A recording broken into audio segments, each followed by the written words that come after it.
third playoff series between EQ Light and World Class Blank, which would be quite the banger, or we would get a World Class final, in the fact that it would be World Class Blank taking on World Class Rise. So two sister teams going at it would be pretty nuts.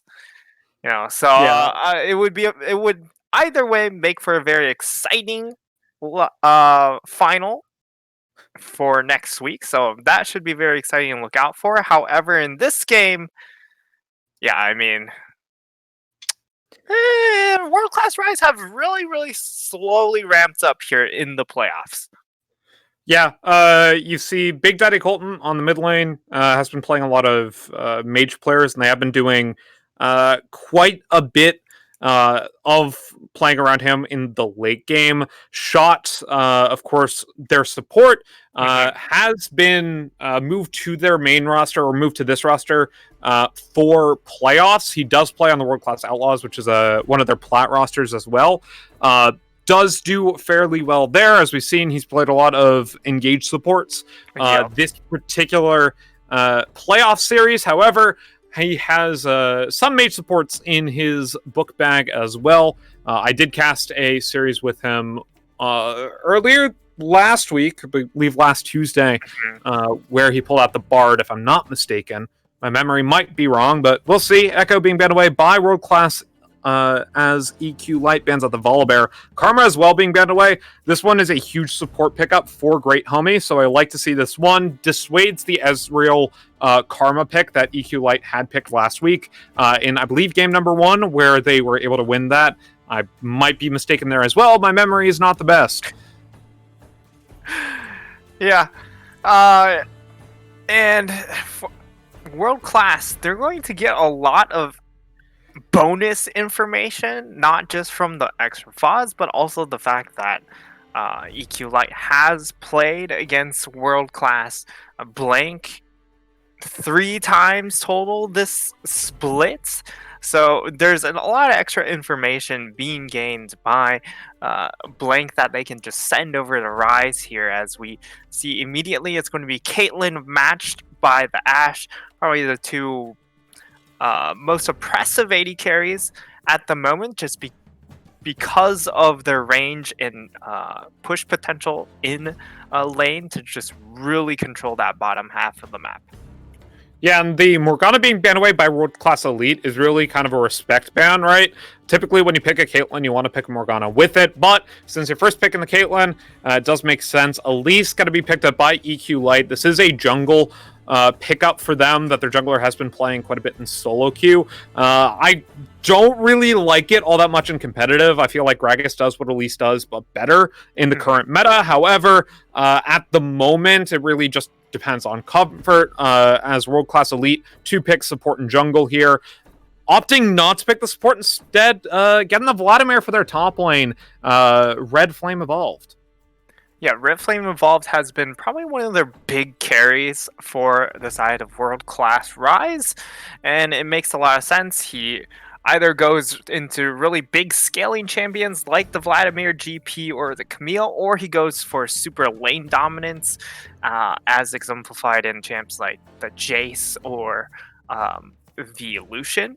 And we actually see a Hecarim come out here, so there is a little bit of flex potential in the fact that Hecarim could go top lane or into the jungle, but I highly doubt that Hecarim will go into the top lane because Kled does kind of run him over in that matchup. I mean, Kled runs over the Vladimir too, right? Yeah. Kled, something that I like as a counter pick in the top lane, had been coming back into the meta when Aatrox was coming back, when the Death Stance and Bork changes first arrived. Aatrox no longer in the meta, but he still is a valuable counter pick against heavy lifesteal champions, such as Vladimir and Aatrox, because he has 60% healing reduction on his Bear Trap on a Rope. So that feels really nice to pick the Kled in that matchup. We'll see how World Class Elite respond to this Kled pickup. There are different ways to handle him throughout team fights, but we'll see how that matches. I don't think he pairs well with the Elise, though. Well, he has really good dive potential with Elise because he kind of operates the same way as Elise does, and the fact that you're able to just start turret dives, and because of the Scarl, you are able to just reset turret aggro just the same way as Elise can with her repel. And EQ looks like they are looking at the Braum here. Ashe Braum, very safe lane. But, well, uh, they go for the safe lane because it looks like they want to play more around this Kled with the Elise. But I'm not sure if that's what you want to go, because for World Class, it looks like they're mostly going to be playing around topside anyways. So we'll see how it ends up panning out for them. Yeah, they have pickups here for support and for the mid lane. Going to be the Thresh after the Blitzcrank cover, the last second swap to that one. For them in that bottom lane support position, they have mid lane to pick. We'll see what they decide to do. I think it's probably going to be the Warrior Syndra, something just easily blind pickable. For this world-class roster, their mid laner does like playing those types of control mages quite a bit. So, actually going to be the Cassiopeia, the other blind pickable mid lane mage, as it were. EQ Light to pick up here. Their mid laner could be quite a few different things. They mostly play support or assassins. So maybe something like the Echo could work well into the Cassiopeia or the LeBlanc, which is being hovered. Are they going to pick it, though? And Echo was banned out in the first phase, so LeBlanc makes a lot of sense here. And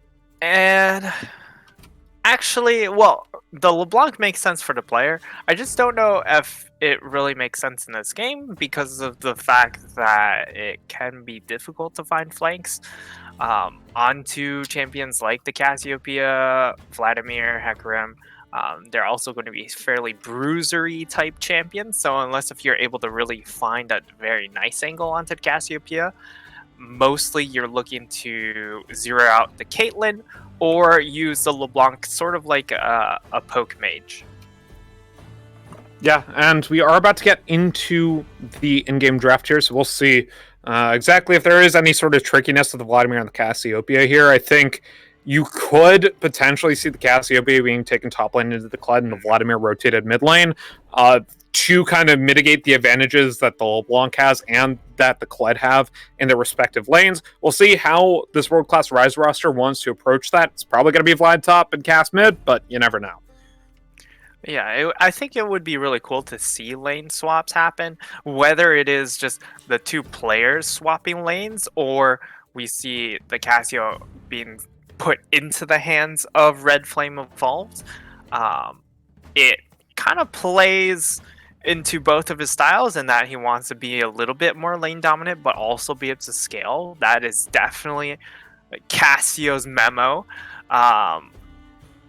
And on the flip side, you're going to be able to still scale very, very easily with the Vladimir if you send it into that mid lane against the LeBlanc. Being able to get Merc Treads first item is extremely good here because it would be a LeBlanc Elise, whereas if you have the Cassiopeia, no shoes. Yeah, no boots. Unfortunate. You know, you hate to see it. I for one always want my Cassiopeia to build boots, but they never seem to. That joke has been run into the ground a million times over, but we're gonna make it 1,000,001 here for tonight's broadcast. As Red Flame Evolved, we'll be playing the Vladimir. Once again, you could just swap the players here. I would like to see that from World Class. It's not required, but I think it gives them better lane matchups. We'll see, though. This Cledolise dive, as you mentioned, can be very scary for the Vladimir, but also the Cassiopeia doesn't really have any way to deal with that either. Yep. Both teams wanting to play towards the top side of the map, with the Hecarim and the Elise both wanting to snowball their individual top laners. You could potentially see some gank spot side from World Class... I almost said World Class Elite, World Class Rise, though, to snowball the Caitlyn, depending on lane state and what lanes have priority. Yeah, and right now, I just want to kind of touch on to the Caitlyn Thresh lane, and that it plays very similarly to how Aphelios Thresh was played in the past, where you're really just trying to siege down these towers as much as you can. You have the Thresh sitting behind the Caitlyn, so he can just lantern her out, while the Caitlyn is able to just continuously get solo plate gold for herself. And because of the buffs, also helps out considerably on her first item, being able to get that little extra damage along with the move speed helps her out kiting. And it really is just pretty much the exact same as Aphelios Thresh in that you try and accelerate the Caitlyn to her 2-item spike as fast as you can.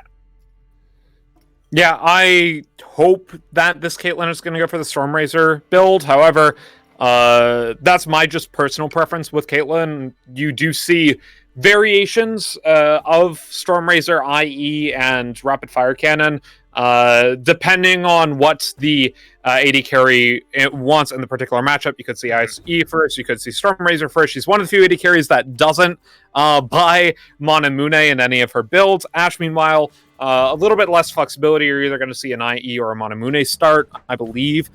Could be the Blade of the Ruined King, but I don't think it's very good into this world-class Rise comp. And I'm doing your job right now, so perhaps you can talk a little bit more about the mid lane matchup as we begin spectator delay. Yeah, I mean, the LeBlanc Cassiopeia matchup, if we get to see it, it should be kind of a bit of a farm fest until you see the LeBlanc hit that first item, or she gets a little bit of attention thrown in by Elise. But if we end up seeing the Vladimir into the mid lane, the Vladimir will just like he's just gonna have such a great time. He just gets Merc Treads and he can build all the items he wants. It really is a really good matchup here that I hope World Class opt into, but again, we would have to get into game to actually see where Red Flame Evolved and Big Daddy Colton decide to take their champions. Yeah, and once again, it's one of those cases where you pick 2 solo lanes, they can lane swap. It's better matchups. If they offer the lane swap, though, I wouldn't be surprised if we'll see some early dancing around by EQ Light as well. Just because if the matchups go one way, it favors one team. If the matchups go the other way, it favors the other one, right? It's just, this back and forth. What you gonna do in straight up lane matchups? And the answer is swap your lanes. Jeffrey Epstein, meanwhile, on the Elise versus the Hecarim, both of whom want to get some early pressure down. Hecarim a little bit later of an early gank pattern, has a very good full clear, so we'll go for that instead of the Elise on the level 3 gank, most likely top side. I'm interested to see how the Hecarim responds to the Elise pickup, though. Yeah, it should be very interesting to watch, mostly because he just wants to farm out here. But I think we don't... we'll be able to touch on it a little bit later. I mean, yeah, we actually have to take a quick break here as we load into the game. But first, a word from our sponsor. Started with a vision of quality, a vision of uniformity. We took the time to create something familiar yet refreshing, something with a bit of change. Designed to fit any brand's unique vision.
hello, everybody. Welcome back to the Upsurge Junior League Lower Bracket Finals. My name is Fennec, joined on the desk today by Frank Knight, Star Pang. And we're ready to go. Game number 1 of the best of 5. World Class Rise on the blue side. EQ Light on the red side. World Class Rise, of course. Red Flame Evolved in the top lane. Fish Our Friends in the jungle. Big Daddy Colton in the mid lane. Wind in AD carry and Shot in support. And on the red side, we have EQ Light today, and Great Jace up in the top lane, Jeffrey Epstein in the jungle, Great Scruff in the mid lane, Hypnotic Viper, and Great Homie rounding out in that bottom side of the map. As Great Scruff, he's just saying hello. He's got a little bit of getting a little cheeky there with the B emote. Fish Our baby. Friends with the word back into the sweeper. That's some 2000 IQ play right now from the Hacker Room. Yeah, already just won the game right there. Extra 2 vision score onto himself as well. But one of the things to talk about before we got sidetracked by the ad was this jungle matchup. And one of the things about this jungle matchup is the fact that Hecarim did get buffed on this patch. His max move speed on the E has been amped up from 75% bonus move speed to 100%. And that's actually just increased his win rate quite a bit. He is currently now sitting at 54%. So if you guys want your free low, that's definitely the champion to go for. Just don't build lethality, Hecarim. I will int you. I mean, what? Or if you want to go lethality Hecarim, make sure it is ARAM. That is a very fun build. But well, I mean, have you seen my my on hit Yi and my crit Shen builds in ARAM? Crit Shen is a little interesting. Shot gonna get a nice death sentence on a Great Homie. Can't get the flay follow up though. As they do have the level 2 here, so that feels really good for the Caitlyn. Not going to be able to really translate that into much, though. Hypnotic, Viper, and Great Homie end up getting level 2 themselves. Viper actually taking Hawkshot level 2 instead of the Q. Not something I would personally do on an Ashe, but I am not Plat, so there we go. Yeah, unfortunate, you know? But I am for that, because you can allow your Elise to do this. Yeah, Cocoon. Gonna not get targeted yet. There it's gonna be. The chain CC and the first blood lands. For Hypnotic Viper. Braum Q, 3 hits to the Ashe, and down goes Shot. Yeah, and I actually really like the fact that the Hawkshot was taken because of the fact that he was able to get the spot onto the Hecarim, at least get knowledge of his pathing, and then Jeffrey, he just goes straight into the bot lane because he knows that he's going to be uncontested on this play. Now he's just going straight top side after already taking the bot scuttle. Should be able to secure himself a second scuttle. But Fish Our Friends will be able to secure it. However, we could see a skirmish. Yeah, and he's looking on to Fish Our Friends. Great Chase, the first one to rotate down as they're able to get the Cocoon. No need for a repel as Great Chase ends up picking it up with Bear Trap on the rope. Yeah, and really, really well done coming in from Jeffrey Epstein, and I mean, Bear Trap on the rope. On to Red Flame Evolved, pops the Sanguine Pool, but he might be in trouble here. Got to dodge out the Cocoon and Flash. As Red Flame Evolved stays alive. Yeah, but this is actually a really unfortunate spot for Red Flame Evolved on this Vladimir because the wave is just so large and just stacked up and slowly going to be pushing away from him, but he just doesn't have the ability to really walk up to that wave, even though he is somewhat healthy. He's just going to lose out a lot here. And Jeffrey, he could just come straight back top lane right after he goes for this recall. Yeah, great scruff though. On a Big Daddy Colton, gets some roots down. I'm still wondering why they didn't go for the lane swap here. It just does not feel great for either of these laners. Right now, the CS is pretty much even, but Vladimir can't take good trades against Kled. It's just not a thing he could do. Yeah, when the second half of that Bear Trap on a rope does go through, it's just so much heal reduction that Grey Jays I mean, it's more heal reduction than what you would get off of Executioners, which is why he's so good. Oh, great, homie. In here with stand behind me. Wasn't gonna flash out of the way. Dodge the cocoon, but he's hit by 2 stacks of the passive into the Shun. Wind goes down.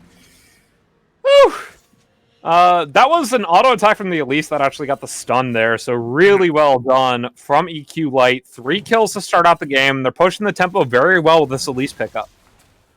Yeah, and that's exactly what we expect to see out of Elise, right? If she wants to succeed, she just has to be hyper aggressive. And while I will say that there were some mistakes made, especially Fish Our Friends taking that Scuttle Crab up topside and then recalling straight in the river, allowing... Oh, wait! Uh-oh! No, stand behind me, he stays alive. Oh, the extra resistances came in handy there. And, I mean, Shot could have gone for the trade, but he certainly would have died as a result. So, not really that worth, because he would just give up so much lane pressure in that bottom side, leaving his AD carry alone. But, yeah. Here comes Fisher Friends, though. Looking for Jeffrey Epstein. He has a level advantage. Takes the buff away. Jeffrey Epstein going to look for the repel over the wall. This great scruff is here. Takes the repel. Stays alive. Yeah, and actually really nice use of the repel there. Being able to jump on to that vision plant was really, really nicely done from Jeffrey. But Fish Our Friends, yes, he hasn't had... yes, he did die on that Scuttle Crab, but... On the flip side, you look at the CS difference. He has almost a 20 CS lead. That's really, really nice. Of course, he has a level lead here as well at the moment. So as far as individual matchups go, the Hecarim is still doing very, very well for himself. Red Flame Evolved, meanwhile, has the XP advantage, but he's just losing out on trades to Great Jace. He's now 10 CS down, and... Oh man, this just feels so bad for Vladimir. Like, on top of that, there's a 10 CS lead for the LeBlanc mid lane. Just the solo lane's not going the way of the side of World Class Rise. As you see, Great Jace tanking up a Vladimir ult top lane. Here comes Fisher Friends, though. They're calling the double barrel shotgun. Gets the Scarl back. No, it's going to be a 2-kill under tower. Oh, Red Flame Evolved can't get it. Here's the charge. And the shield, not going to be able to get the knock-up, though. Going back in with the charge forward. The Bear Traveler up to secure the kill. Oh, no!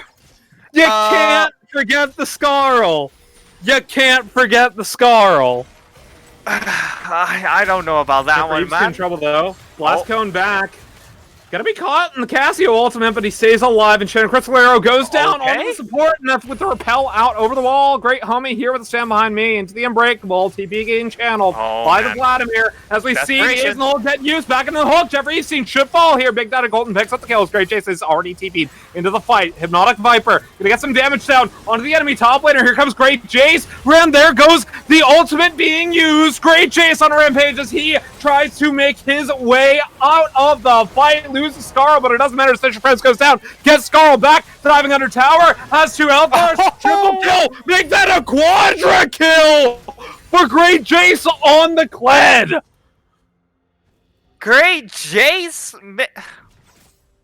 Rename him God Jace. He is so massive. He has 7-0-1 Finnick. This is only game 1. You gotta save some for the rest of the series. But here we are, just diving straight into it already. Man, Great Jace just absolutely just consumes them in that bot lane fight. And you can feel the desperation coming in from the side of World Class, and the fact that they just hard forced. They teleported an altless Vladimir to make that play, and they just get completely dumpstered. Yeah, the Sanguine Pool gonna tank up some damage, but not when you're at 1 HP. Fortunately, Shot gonna be able to get a hook down on a Great Homie under tower to stop the recall, but not enough to guarantee a kill. Yeah, and I mean, right now, it's the side of EQ Light while they are going to be a little bit reliant on the ultimates in or the Scarl Charge and the Enchanted Crystal Arrow to really start off some of these fights, if World Class just run into them like how they did, they don't need any of those ultimates to start, and they're going to be better off in these alt list fights, which was exactly what we saw there. Yeah. Meanwhile, Greatscraft does get some good chase onto Big Daddy Colton, to be expected in the matchup. Fisher Friends, though, goes down bot lane, but a Hypnotic Viper flashes to dodge out the Hecarim E. Yeah, and we're gonna hit a little bit of a maybe hit a little bit of a slowdown here, as they are going to pop down the Rift Herald. That's going to get 2 turret plates. Really nice for the LeBlanc, and Red Flame Evolved. It just doesn't get any better. Yes, once you hit 9, of course, that is just Vladimir when he starts to become an actual champion. But in this matchup, he really needs level 13 because he's not getting as much as he would get. Ends up getting stunned by the Enchanted Crystal Arrow. Back into the Bromo, but they're looking for the dive. Tries to make his way out with Stand Behind Me, and he will be able to stay alive. Every Evestein falls to shot. Nice bit of a counter engage down bot lane. Yeah, and that's Jeffrey Evestein getting shut down there. Oh, no, However, great chase. Ulted by Vladimir, under tower. Loses Scarl, but this is alright for Great Jace. I'll be able to get Scarl back. Get the courage. yeah, As it were. he is still in a very good spot here. He has gotten the Tiamat early on, just to be able to get He's looking for the wave. dive. He knows he has 2 health bars. Yep. Great Jace ends up taking Oh, up the wait. tower shots. He doesn't have the courage, though, and Red Flame Evolved gets him with a shutdown. I think he thought he would have had courage off the one double barrel shotgun, but he didn't. I feel so bad. Yeah, and for him to actually get Scarl back, he really needed to weave in an auto attack onto the Vladimir. However, wasn't able to actually reach the Vlad because of the early pool. And I mean, you do get more courage when you do damage to champions, which is why I mentioned that he really needed to weave that auto attack in. But Wynn's going to get over the wall, but it looks like we might see another dive being set up because there is no Thresh around here. Flash, Cocoon, stun lands, and that's going to be a dead Caitlyn. This Hypnotic Viper goes down onto the spot lane tower. That should be enough for first break at this 13-minute mark in favor of EQ Light as we move on to the Dragon. Yeah, and I really love how EQ Light are playing out this composition so far. They've brought in so much early aggression in their playstyle, and the composition is going to also allow them to continue pressing forward as well, having the Ash Arrow, having the Scarl Charge. Double distortion into the root, ends up getting the ultimate down on to the enemy jungler, but he's ignited up, gets taken down very low by the Elise. The ignite might do the damage, but it's not there. Great Jace, meanwhile, finds Fisher Friends. Turret plating falling. He has to keep it on. Yeah, that's a... Oh no, Shot just gonna flash, knows he's in a bad position. Yeah, Shot just sandwiched in a very difficult spot, forced to burn that flash. And now it really just comes down to EQ Light. Unfortunate. Sorry, go ahead. Now it comes down to EQ Light just trying to force around these dragons, although Great Jace takes a bit of overzealous trade there, trying to force any sort of big cooldowns out of this Vladimir, and that is going to be second dragon secured. Shot. Gonna try to find Great Jace, not able to get the bear trap on the rope. Here comes the Hecarim ulti as he's already ulted by the Vladimir. Great Jace should fall here, and Red Flame Evolved picks up the kill. The 1v3. Meanwhile, bot lane, Hypnotic Viper, not able to get the pre-14 first break, but it will still go over. Hypnotic Viper with the solo gold. Yeah, and here Hypnotic Viper is going to have the Blade of Rune King completed, so it's going to do really well in some of these smaller skirmishes set up. But again, his 2 items aren't going to be that great because the ability of this Ashe to really get off a ton of autos at the beginning of these fights is going to be very, very difficult into things like the Vladimir and the Hecarim. Red Flame Evolved's a bit far forward. Great Jace not going to get the bear trap on the rope. Meanwhile, mid lane though, Colton gets deleted by Great Scruff as Red Flame Evolved makes his way out the Pro Belt, caught back in by the bear trap on the rope, but here comes the Hecarim, gets the knockback.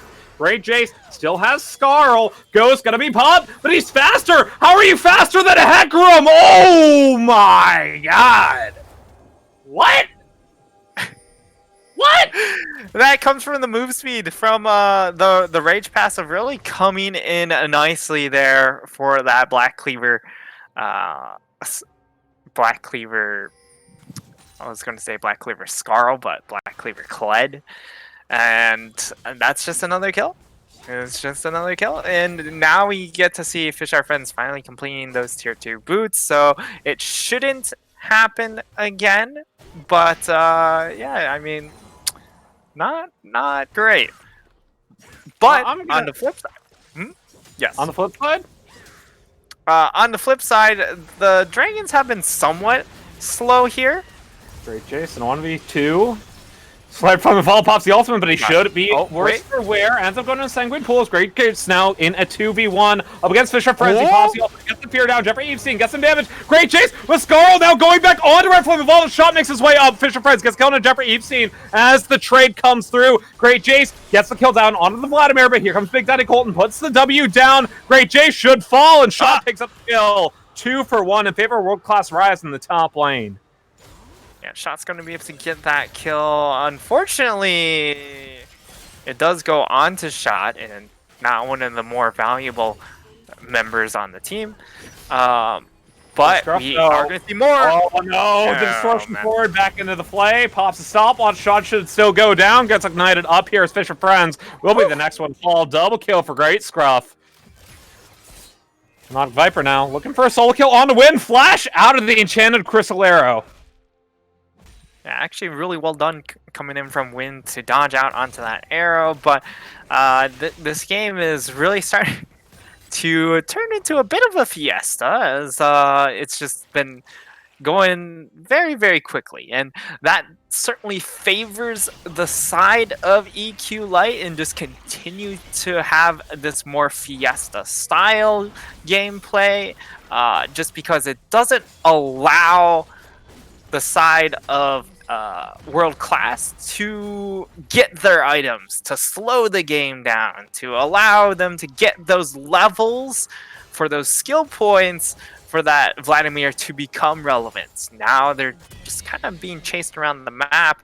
But the point I wanted to touch before was the fact that because of a somewhat slow first 2 dragons coming out from EQ Light, the earliest we're going to see this Dragon Soul come down would be around that 24-minute mark. Yeah. Excuse me, I'm trying to work out something important with another league that I work with. Apologies for that. It's all good. And I mean, with the Dragon Timer slowly trickling down here.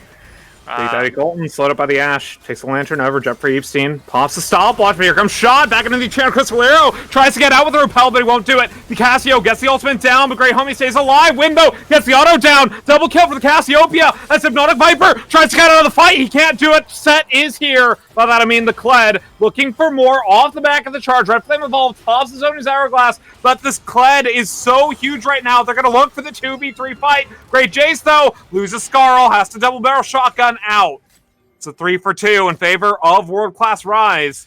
And slowly but surely, they're finding some fights. Yeah, they are starting to find some of those fights here. And I mean, it's really about finding these odd man pickoffs with this composition, with the Scarl, with the Ashe ultimate, and also with that LeBlanc. It's just, you need these smaller skirmishes, not these... Fisher Friends on a Great Jace, flash out of the way through the Proto Belt, but not able to get the courage. Saves Fisher Friends' kill. Yeah, and now that it's kind of gotten to this point, we're slowly seeing this Vladimir actually become relevant, and it's not really in this 1v1. It's all about these more. Oh, here comes Jeffrey. You've seen delete on a Red Flame Evolved. You were saying, flash forward, shot, able to get the death sentence down into the flay. Jeffrey Evestein now might be in a bit of trouble here. Ignite it up, not going to get the damage in time, though. Yeah, and now we should finally, calm things down here, as it does look like it will be the side of EQ Light just pathing straight over to this dragon. It will be the third dragon obtained, and I mean, for the side of World Class, it's not really about securing the dragon. It's really more about, all right, we buy ourselves as much time as possible to make sure we're as strong as possible for this next dragon fight, which will be coming up at almost the 26-minute mark. So they've bought themselves a decent amount of time here to at least get some of their bigger ticket items. At least the Vladimir has hit his 2 safety items, I would say, that he wants for a team fight. However, doesn't have that big ultimate punch here because he doesn't have those large rod items. Yeah, Gracecraft, meanwhile, what? Red Flame Evolve just melts! Vlad pops the Hemoplague into the stopwatch, but Gracecraft already knows that he got the kill! Distortion! He picks up the kill, unstoppable, 5-0-0. Yeah, and I gotta be a little bit critical of that Sword Boots purchase because of the fact that there's so much CC.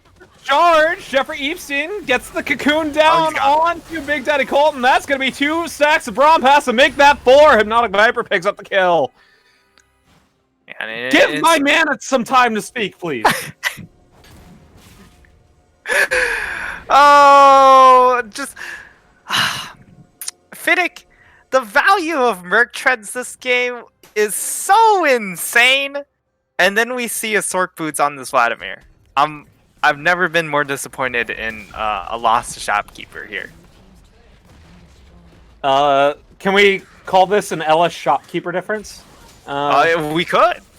I just think EQ Light is just playing their comps so perfectly. When you take these early game comps into these late game scaling comps, it's really on the early game comp to not execute properly for the late game comp to actually go in and do what they need to do. And so far, EQ Light hasn't been throwing hard enough for World Class Evolve or World Class Rise to really make heads or tails of the situation. Some damage. Some damage. Oh, okay. Thresh ultimate thrown out there. He just wanted to box his way out of there. Don't block the box. Coming soon to an intersection near you. People who do that are actually the worst, by the way. What? People who block the box at intersections, actually the worst. That's, yeah. But, you know... Shot. Gets a hook down. Jeffrey Epstein.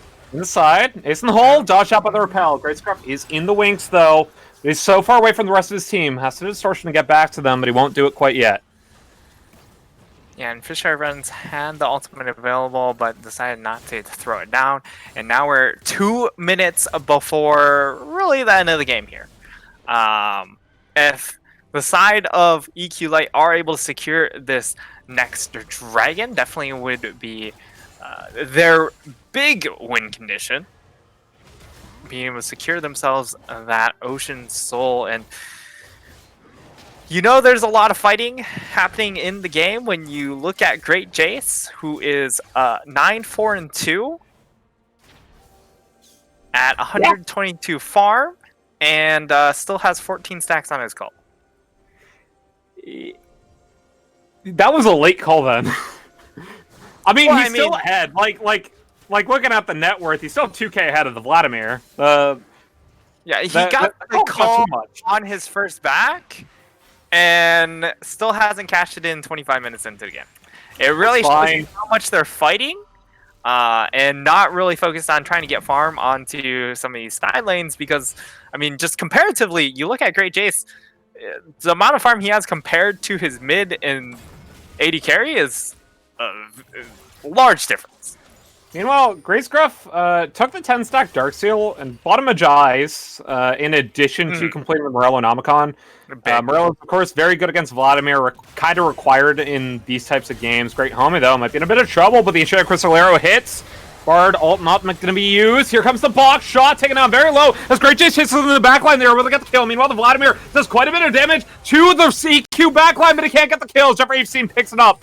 It's 2 for 0. Root lands under Jeffrey Epstein, pops the stop block. Wind is here, but here comes Great Scruff over the wall with the distortion combo. Fisher Friends now trying to chase on a Great Scruff, but he gets rooted up. Here comes Hypnotic Viper though. Great Scruff gets the kill off the back of the Ignite tick. Great homie, meanwhile, alongside Jeffrey Epstein, gonna go ahead and start up the Ocean Dragon. 4 for 0. EQ Light just running away with this game. And EQA able to secure themselves that Ocean Soul should just be the end of this game.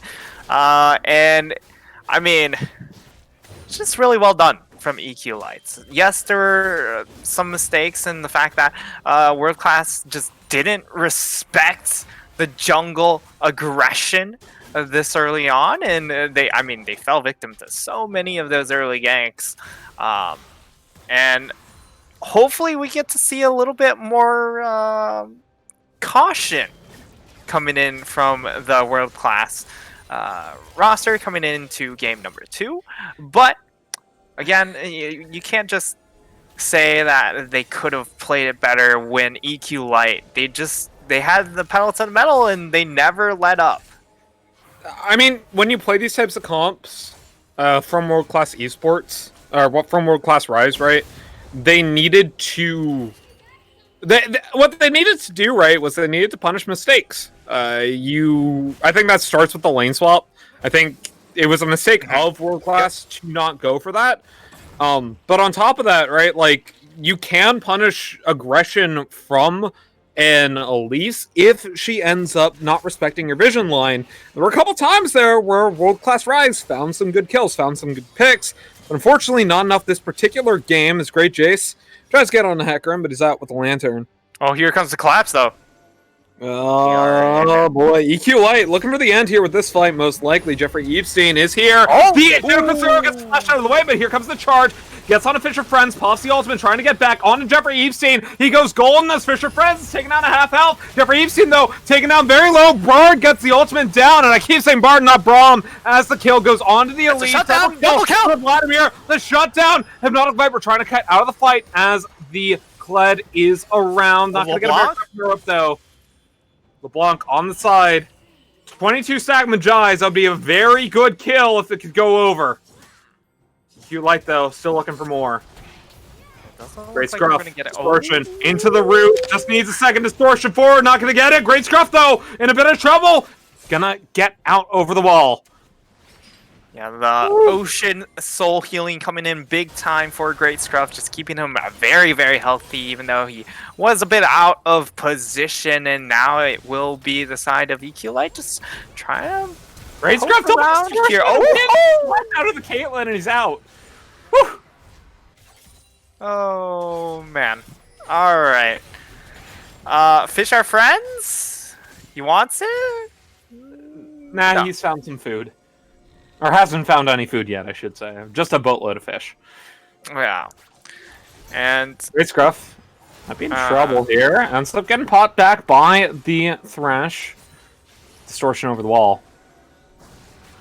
yeah, and I mean, the extra Cloud Dragon coming in really, really handy for this LeBlanc pick. 8-0-0, just been absolutely oppressive so far in this game. Even specking towards a Banshee's Veil. So when you see an extremely defensive build like that coming in from the LeBlanc, it really just shows you how far ahead they are. Because you don't need to necessarily pop people. You're mostly just jumping over the wall and just being as annoying as possible. Not looking for the one shot, just looking for 30% chunks over and over again. And that's kind of just how Great Scruff will be slowly playing these fights out, as we are going to see a Leandries coming in from Red Flame Evolved. And this is a really questionable buy from me. Yes, it's great in that it amps up some damage. Here comes the Okay. engage. Open on the back This is line. it. Fisher Friends This in a is bit of trouble. Caught up by the Bard ultimate as we get the enchant Crystallera, but there's a Oh my 3-man God. ultimate from the Cassiopeia. Back into the hook. Great Jace loses Scarl. Flash forward. Red Flame evolved Okay. now. Gets the ultimate down. Ace in the hole. Not going to do the damage. Great Jace cutting out of the way with the double barrel shotgun as Red Flame evolved. Able to heal back up. Tries to cut out. Meanwhile, Jeffrey Epstein taken down to 100 health. Pops a stopwatch to stay alive. Ends up falling regardless, but I'm not a Viper. Scruff is Great farming the down base. on to the Vladimir. Here comes Great Homie with the stand behind me, but the hook already lands. Great Jay slashing forward, trying to find his way on a Big Daddy Colton as the Ash falls to the Cassiopeia. Too late, though, as the Cass is already dead to the Kled. Into the charge. Shot goes down. Blue turret destroyed. Meanwhile, in the mid lane, as the TP gets channeled, they're looking for the end here. EQ Light taking game number 1 in a dominating fashion. The last Nexus turret falls. Fisher Friends, the last member of his team alive. But it's all too little. It's all too late. Great Homie's already in the base alongside Great Scruff and Great Jace. Yeah, and I mean the Ocean Soul coming in huge for that last fight and just making sure that none of them just took damage, even though it was a 4v5. And in the meantime, Great Scruff is just farming the Nexus. Great Scruff Legendary hitting the Nexus, and there we go. EQ Light take the game number 1 in the best of 5. Well played indeed. Yeah, it was a bit of a steamroll there as we get to see a 10-0-0 scoreline for the LeBlanc, making sure that everything she did was by herself. Yes. I mean, why not, right? You're LeBlanc. Solo carry the games. Actually, I think this one, a lot of this has to do with Jeffrey Epstein and Great Jace. Very good pressure early, able to snowball the comp, as this comp is supposed to do from EQ Light. Very well played from them. I think World Class Rise might need to go back to the drawing board as to what they're going to do if they face this type of comp again. But that's all the time we have for game number 1. We'll be right back for game number 2. Don't go anywhere.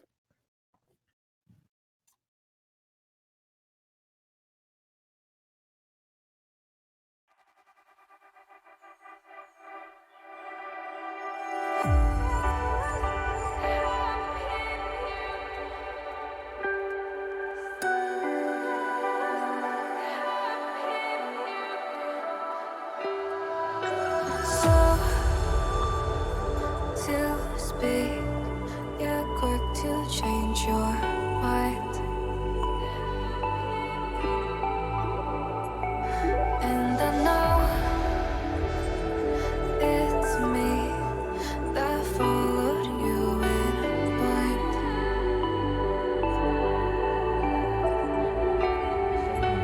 I could say that you didn't need, but you wanted me. Maybe I was wrong, even once wasn't anything. So if we had another chance, I would never let you steal my lips. Bring me back to life.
I was wrong, even want wasn't anything. Yeah, I could say that you didn't need any part of me. Yeah, maybe it's not me, you should be the one on your knees. So if we had another chance, I would never let you steal my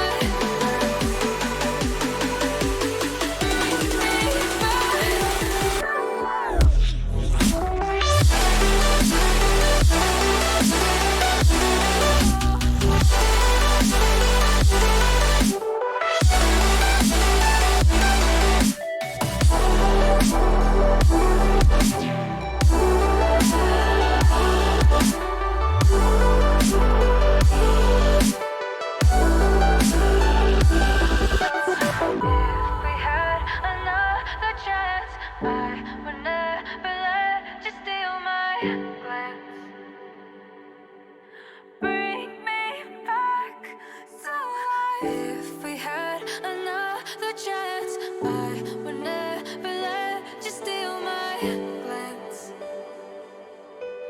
Bring me back to life.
Right claw.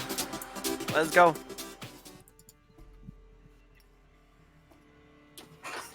Hello, everybody, and welcome back to the Upsurge Junior League Lower Bracket Finals. My name is Finnick. Joining me on the desk today is Frank, Nightstar, Pang, and we're into game number 2. EQ Light stomping game number 1 and looking to make this one a quick 3-0. WCE needs to make it a series. How are we feeling?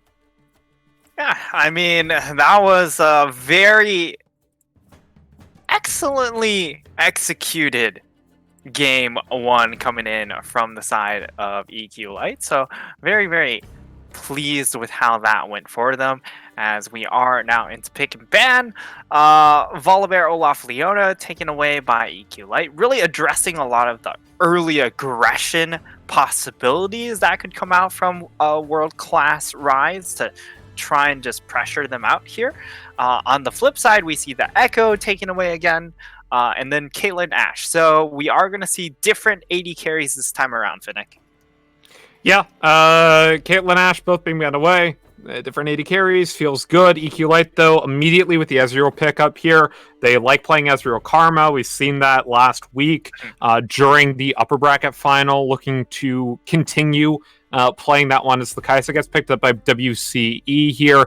I'm not a huge fan of the Kai'Sa pickup right now, especially when you don't know how many tanks are on the other team. I feel like she can be very easily abused, as well as this Grave. blind pick from World Class Rise. I feel like this is just the Kindred Karma pickup from EQ. Yeah, I definitely think that they should go for the Karma pick as it is left through. The Kaisa seems a little bit too overeager here. Yes, the Kaisa plays very well into the Ezreal, and the fact that she can just ult onto the Ezreal, and Ezreal doesn't have a lot of outplay potential for that, but you do have to actually catch Ezreal out by himself to actually take advantage of that. And Ezreal can always just run exhaust and make Kaisa's life really miserable. But it will be the Braum locked in. So again, EQ Light just coming out with a very clear game plan that they are going to play weak side bot lane. You will not be able to knock them out. It is just going to be a top side focused game, and now it really just comes down to World Class to really respond to that. And we see a Maokai locked in, still has some flex potential, but if it goes into this top lane, pretty big change up in the game plan. Yeah, I think World Class Rise knows that they might want to play weak side top lane. With the Maokai being picked up here, it will be one of those cases where it's just hard to kill a Maokai in lane. There are, of course, some tank busters that you can use against Maokai, but they're kind of few and far between in the current meta. LeBlanc Corki being banned away by World Class Rise makes a lot of sense. Galio being banned away by EQ Light as well, because they want to play the AP Assassins. Know that they don't want to deal with the Galio. Lissandra is still up, though, as Vladimir actually gets banned out by EQ Light, so World Class will have to play a different top laner regardless of this Maokai being top lane or support. It will be the GP top, so the Maokai support comes out for World Class Rise. GP, one of the champions that Red Flame Evolved has played the most. I think it's his most played in solo queue, so excited to see that one this game. Yeah, however, if we do see Great Jace go on to another super aggressive top lane pick again, there is the possibility of really abusing this matchup, as the Camille would be one of those because of the fact that you have the Sejuani to really duo with this Camille. And I actually really like this setup coming in from EQ Light. It's a completely different look, but it holds a lot of those same fast-paced aggression because you have a Sejuani Braum. You also have 4 melee champions who are able to really proc the Sejuani procs. And there should be stuns galore, plenty of setup for Akali and Camille to just take over this game. Okay, Orianna being picked up against the Akali in the mid lane. Of course, with Galio being bet away, this is a fine pickup. Like, it's Akali Orianna. We can talk about that matchup in a bit. Something that was noted in chat here is that they picked the Maokai and then immediately picked the GP instead of blinding mid lane and then saving the Maokai as a flex. I think this... obviously, like, Orianna can be punished, but she's one of the safest blind pick mid laners right now. I feel like saving the GP pickup makes it so you don't get counterpicked top lane. We see with this Camille, this went through top strategy that both teams have been playing. Once again, EQ Light get the better end of the matchup, and this time around, I don't think there's a lot that World Class can do to mitigate that threat, other than just a lot of pressure from the Graves top side. Yeah, and it is a little bit baffling in the fact that they didn't just blind pick the Orianna here, just because Orianna is probably the most blind pickable champion at the moment, besides maybe Syndra. Although on the current patch, Syndra has been taking down a decent chunk. But Orianna definitely would have made a lot more sense at that R4 pick slot and just rounding out the composition with whatever you wanted to take into the Camille, such as a Jax, which would have been a slightly more favorable matchup and also has a little bit more teamfight power. But in this isolated matchup, Gangplank Camille, it doesn't feel good, Finnick. I don't feel great about World Class's chances in game number 2.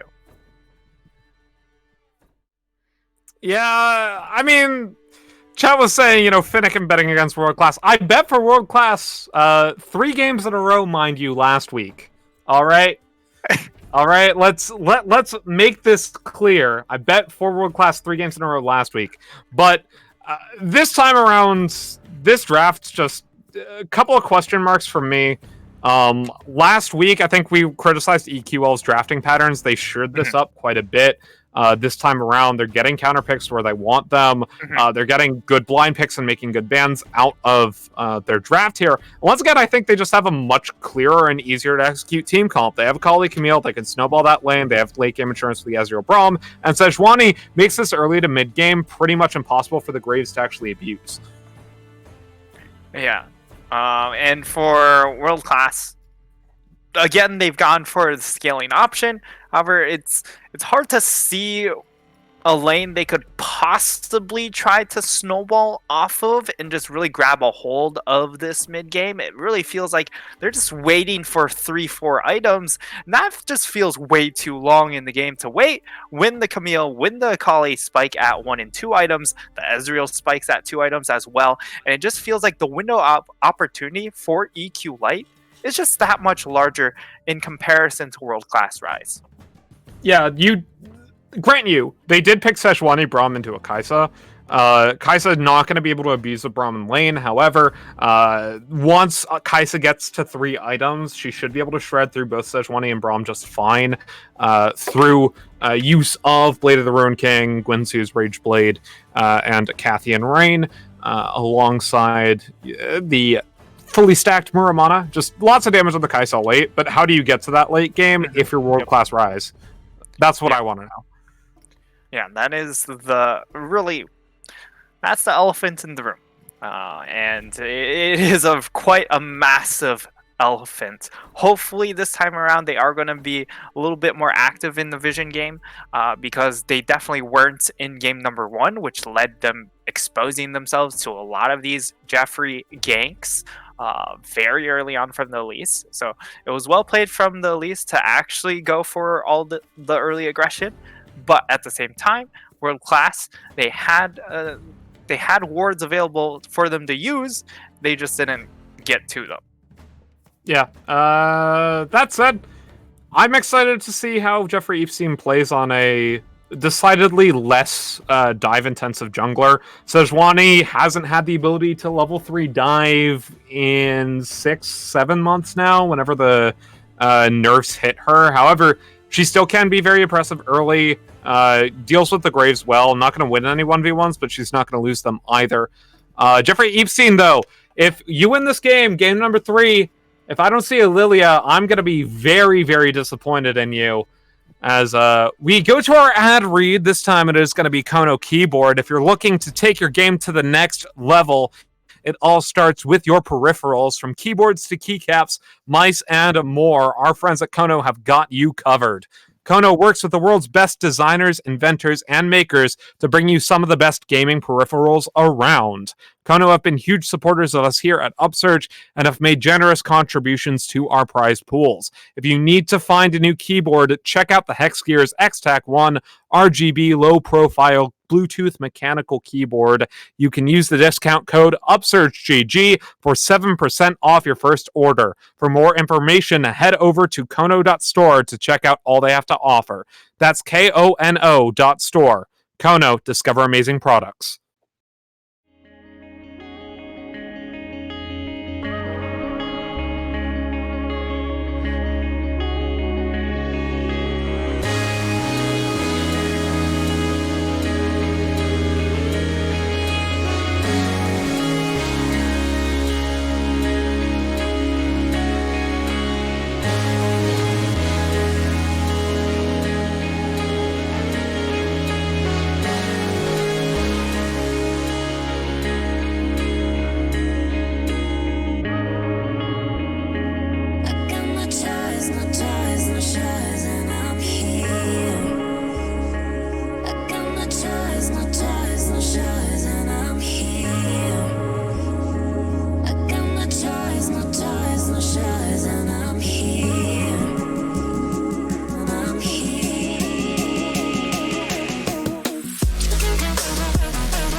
Hello, everybody. Welcome back to the Upsurge Junior League Lower Bracket Finals. My name is Fennec, joined on the desk by Frank, Nightstar, Pang. Game number 1, Stomp for EQ Light. Let's see if they can turn it around.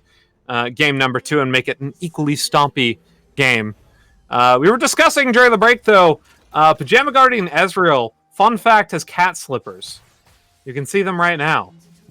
Yeah, you can get a nice look at them as I mean that was basically world class. They were like, we gotta check out these nice Ezreal slippers there as they just go for the 4-man straight over there.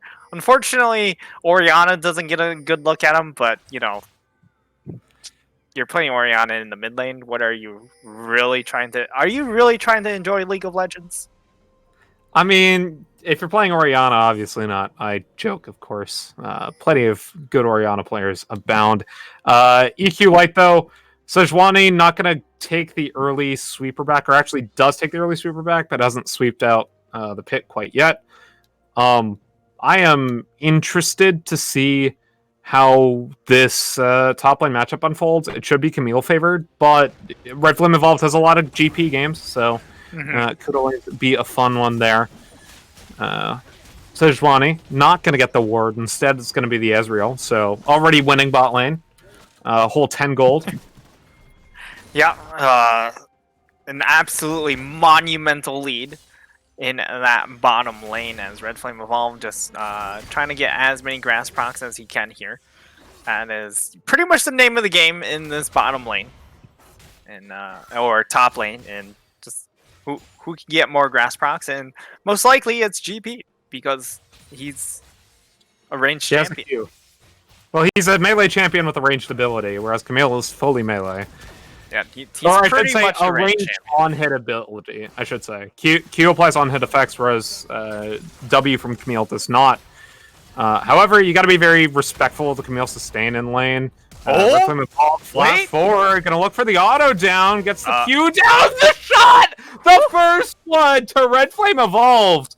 We were discussing during the break, you know, this Camille matchup, very good. I'm eating my words pretty handily right now. Red Flame Evolved showing us why he likes the GP.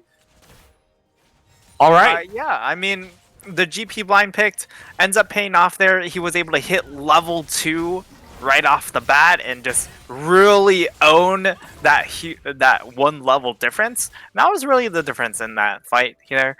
And the fact that he was able to get those barrels, and really nice barrel chain coming out, gets that kill for him. And now it's up to Great Jace to try and respond, because he's back top lane, doesn't have...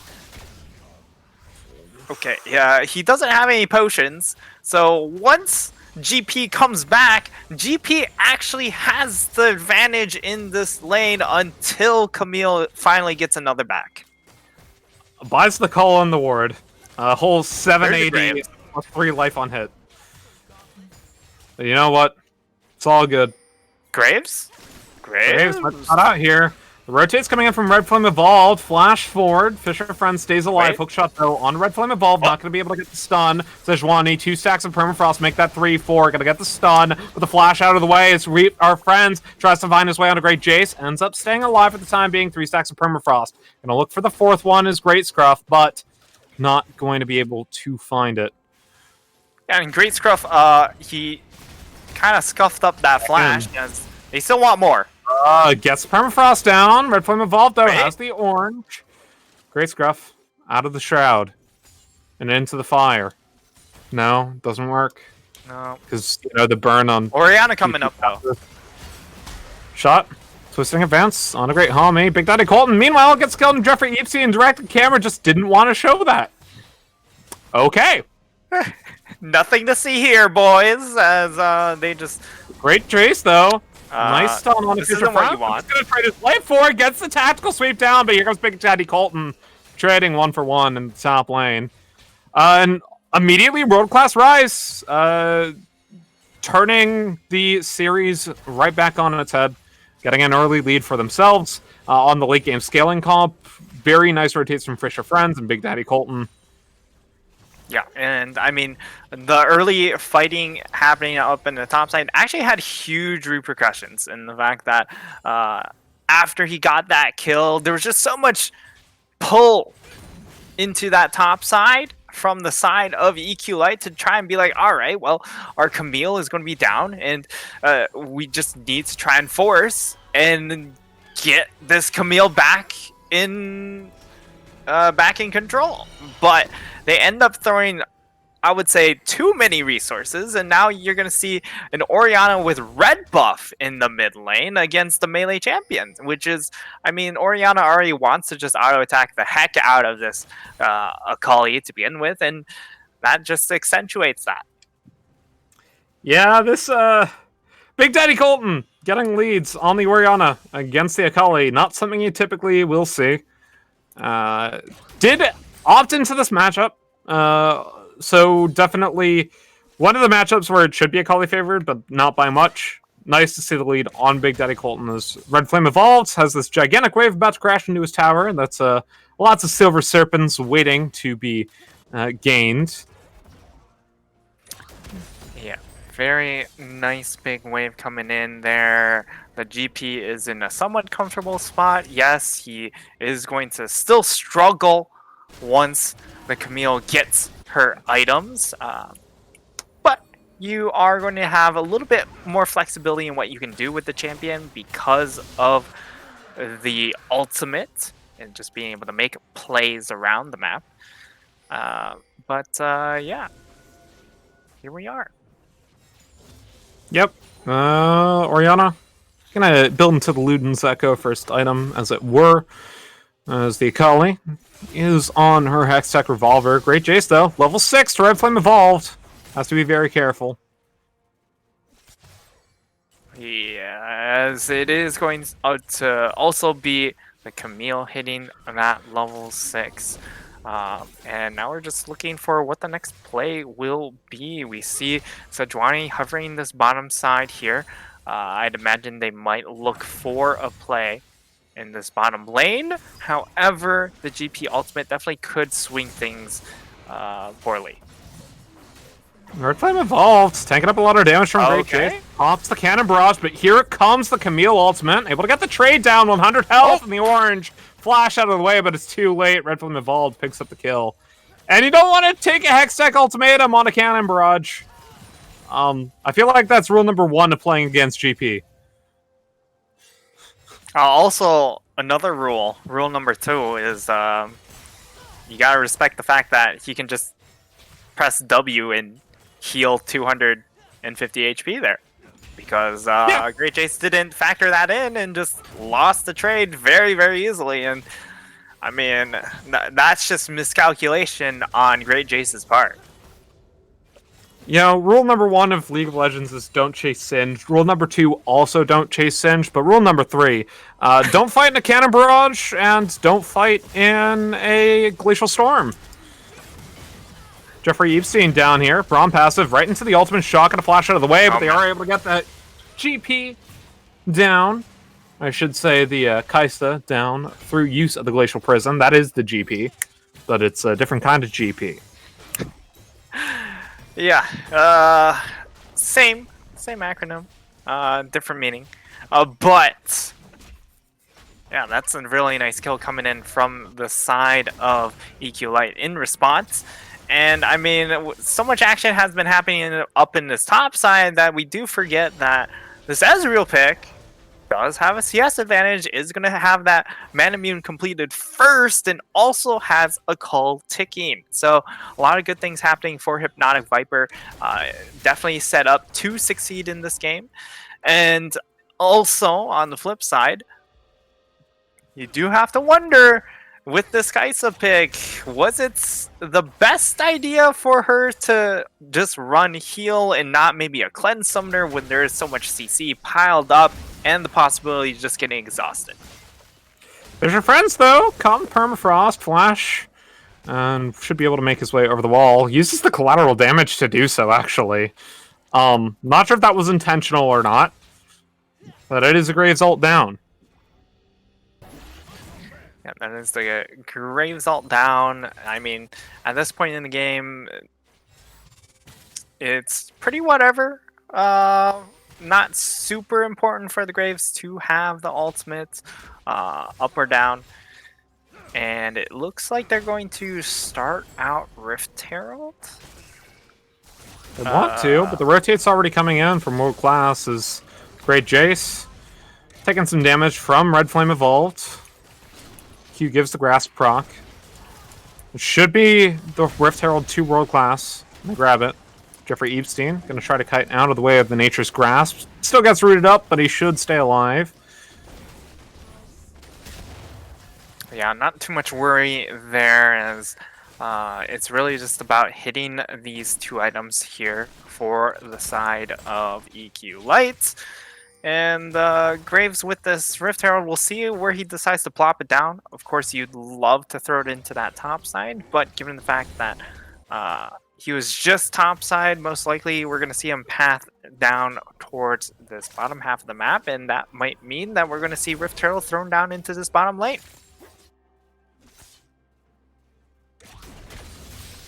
Great Jace, though. Looking for Red Flame Evolved. Is a level down. Gets a proc down off of the Phage, but here comes Red Flame right back at ya. Trinity Force on both of these champions. Going to be first order of business. As both AD carries built into Mane Mune first item. Ezreal does have that completed quite a bit before Kai'Sa's. He is 700 gold up. So, feels good, man, for the Ezreal. Yeah, and also didn't spend 1100 gold onto those Berserker Greaves as well, so very, very happy spot in his build. Yeah. Plus he's got a call. Meanwhile, Dragon goes over uncontested. 2 Fisher friends. Mountain Soul will be the soul of the game. Would feel nice on either of these teams. I feel like, especially when you have this Braum Sejuani, the extra shielding plus stats from the Mountain Drakes themselves are really, really nice in team fights. But it's also good when you have squishies, because the shield is also really, really nice. Yeah, and it is also going to be really beneficial for the side of World Class in the fact that you have all these fairly squishy champions, but you also have a Maokai who definitely benefits from having those extra resistances, but you also have... Oh, engage into the mid lane. Big Daddy Colton gonna flash out of the way, but he's taken down by the perfect execution. Ezreal ultimate gonna get on a Fisher Friends. 4 stacks of Permafrost, make that 5 stun lands. Jeffrey Epstein gets it with Q. a very nice little response in that mid lane. Just going for the trigger. And I mean, right now, again, we mentioned it earlier, like, the spikes are going to happen a lot faster for the side of EQ Lights as far as their teamfight capabilities, because this is a composition that spikes on 1 or 2 items, pending the champion, of course. But it is going to be that 1-2 item breakpoint that they're really looking to start snowballing the game, whereas on the flip side, you're looking at 3-4 items. So it's quite a long time before we actually see World Class really start taking control of the game. And we just have to keep that in mind as we continue forward into this game. Yeah, meanwhile, Red Flame Evolved's finally starting to feel some of the heat of the Camille in the top lane. Items-wise, they are completely even, both with the same components of Trinity Force. Meanwhile, EQ Light in the bot lane, just absolutely demolishing this tower. Yep. We see the Rift Hub being taken top, so that should be first tower over 2 world-class Rise through use of it, but it's post 14 by 3 seconds. So not as much gold there. Yeah, that's actually a huge misplay coming in from World Class, because you miss out on 320 gold by just seconds. And that actually is such a huge difference. Definitely could have just really snowballed this. Kai'Sa healing the True Shot, bro. Yeah, also this bot tower is going to fall. Wind barely healed the True Shot brush damage from the Ezreal, so he's forced to back out there. Yep. Jeffrey Epstein, though. We've seen this Gunblade back into the Shockwave, but it's a little bit too late. Jeffrey Epstein picks up the kill. Meanwhile, top lane, the flash back in through the hook shot, back into the Hextech ultimatum. The shutdown lands. 2 kills going over to EQ Light, and they're back in the lead. 1K at 15 minutes. Yeah, 1K at 15 minutes, really, really good. Of course, now they're going to be really starting to come online here. Wind, what was that ultimate? Back into the Braum ulti, through the Twisted Advance, Hypnotic Viper gets the kill, and Shot should die regardless. Gonna flash to stay alive, but the key from the Ezreal does a lot of damage. And yeah, a bit opportunistic on the Twisting Advance into the shove back from the Maokai. It gets punished by good plays from Great Homie and Hypnotic Viper. Oh, teleport coming in. Fisher Friends as well. GP gonna pop the ultimate flash out of the way, but he's caught in the near side. GP picks up the kill. Great Homie now. It's taken down by the collateral damage, and a 2-for-1 trade ends up being the case. World Class Rise. Trading back. Yeah, World Class Rise, making sure that they stay in this game here, and now you're going to see a huge power spike onto the gameplay. Oh, but they're back onto the GP. No, Fisher Friends goodbye. goes down. Yeah, Graves caught out there. Pretty squishy. Great Scruff, 2-0-2. Once again, Great Scruff doing very well on these AP Assassins. Yeah, and really nothing to really contest him in this game either. He just hasn't had pressure thrown onto him, which is kind of the case when you pick up a jungler like the Graves and decide not to run something like the Ignite Graves to really try and pressure the jungle matchup. It just allows the mid laner to somewhat cruise by, especially when you just go with a counter pick Orianna. Yeah. So I see the Forbidden Orb. Well, the on orb is fine. Akali. I like the orb. Please don't buy the book. Yeah, it's the book that's the forbidden one. Yeah, Exodia. Oblivion. I think it's a good pickup on the Akali early, especially against the Orianna matchup. Yep. But she's building Merc Tread, so it's going to lose a little bit of its value, but should still be able to get onto the Kai'Sa with it. You should not make that a Morello Nomicon until like 4th or 5th item at the earliest. Meanwhile, Ezreal True Shot Barrage down towards the Baron Pit. Greatcraft gonna look for a steal. Not gonna get it with the Shuriken flip, but there's a mountain into the Shockwave. Hypnotic Viper able to dodge it out there. Big Daddy Colton goes down into the Hextech Ultimatum. We go. Shot able to hold down the Camille. 4th kill for the jungler. Cannon Barrage going to be popped here as Red Flame Evolved. Looks for more on the Hypnotic Viper, but he's chunked out by the Ezreal flash over the wall as we see the Braum ult. 1-for-1, but the Dragon goes over. And that's Soul Point. Ooh, nice one. Fisher Friends picks that one up with the collateral damage. Yeah, and Hypnotic Viper just arcane shifts straight into a barrel combination there. And that leaves him a little bit worse for wear as collateral damage does find the collateral there. And, you know, still some nice things going in, coming in from the side of World Class, and especially being able to secure themselves those first 3 dragons. And this would be a 22-minute Dragon Soul on the table, which is a lot faster than what we saw in game number 1. So, World Class still doing some nice things here, keeping the gold really close. And if they're able to get this Mountain Soul, it helps smooth out their curve considerably. Ezreal is almost a full item up on the Kai'Sa, though, so you do have to be very wary of this 2-item spike of the Ezreal. Triforce plus fully stacked Maramana. Yeah. And with lethal tempo going here, it means that you do so much auto attack damage. And because of the fact that there isn't really a whole lot of dive besides Oh the no, Kai'Sa, Fisher Friends caught out. Hook shot, got a miss, but it doesn't matter as Permafrost is already there. Back into the Hextech Ultimatum we go. Red Flame Evolved is here for the follow-up, though. It's 3 for 2 now as Jeffrey Epstein flashes out of the way. Still goes down as the GP picks up the kill. It'll be 1-for-1. Jungler's down. and junglers are going to go down. But with 3 minutes for Dragon, that's not going to be super consequential here, and there is no Baron. Now, looks like players are just going to go back to the lanes, farm things out, but... Into the Shuriken flip, has perfect execution, gonna pop it! That is a very nicely executed great scruff combo. Yeah, it was perfectly executed there. Yeah, one might say.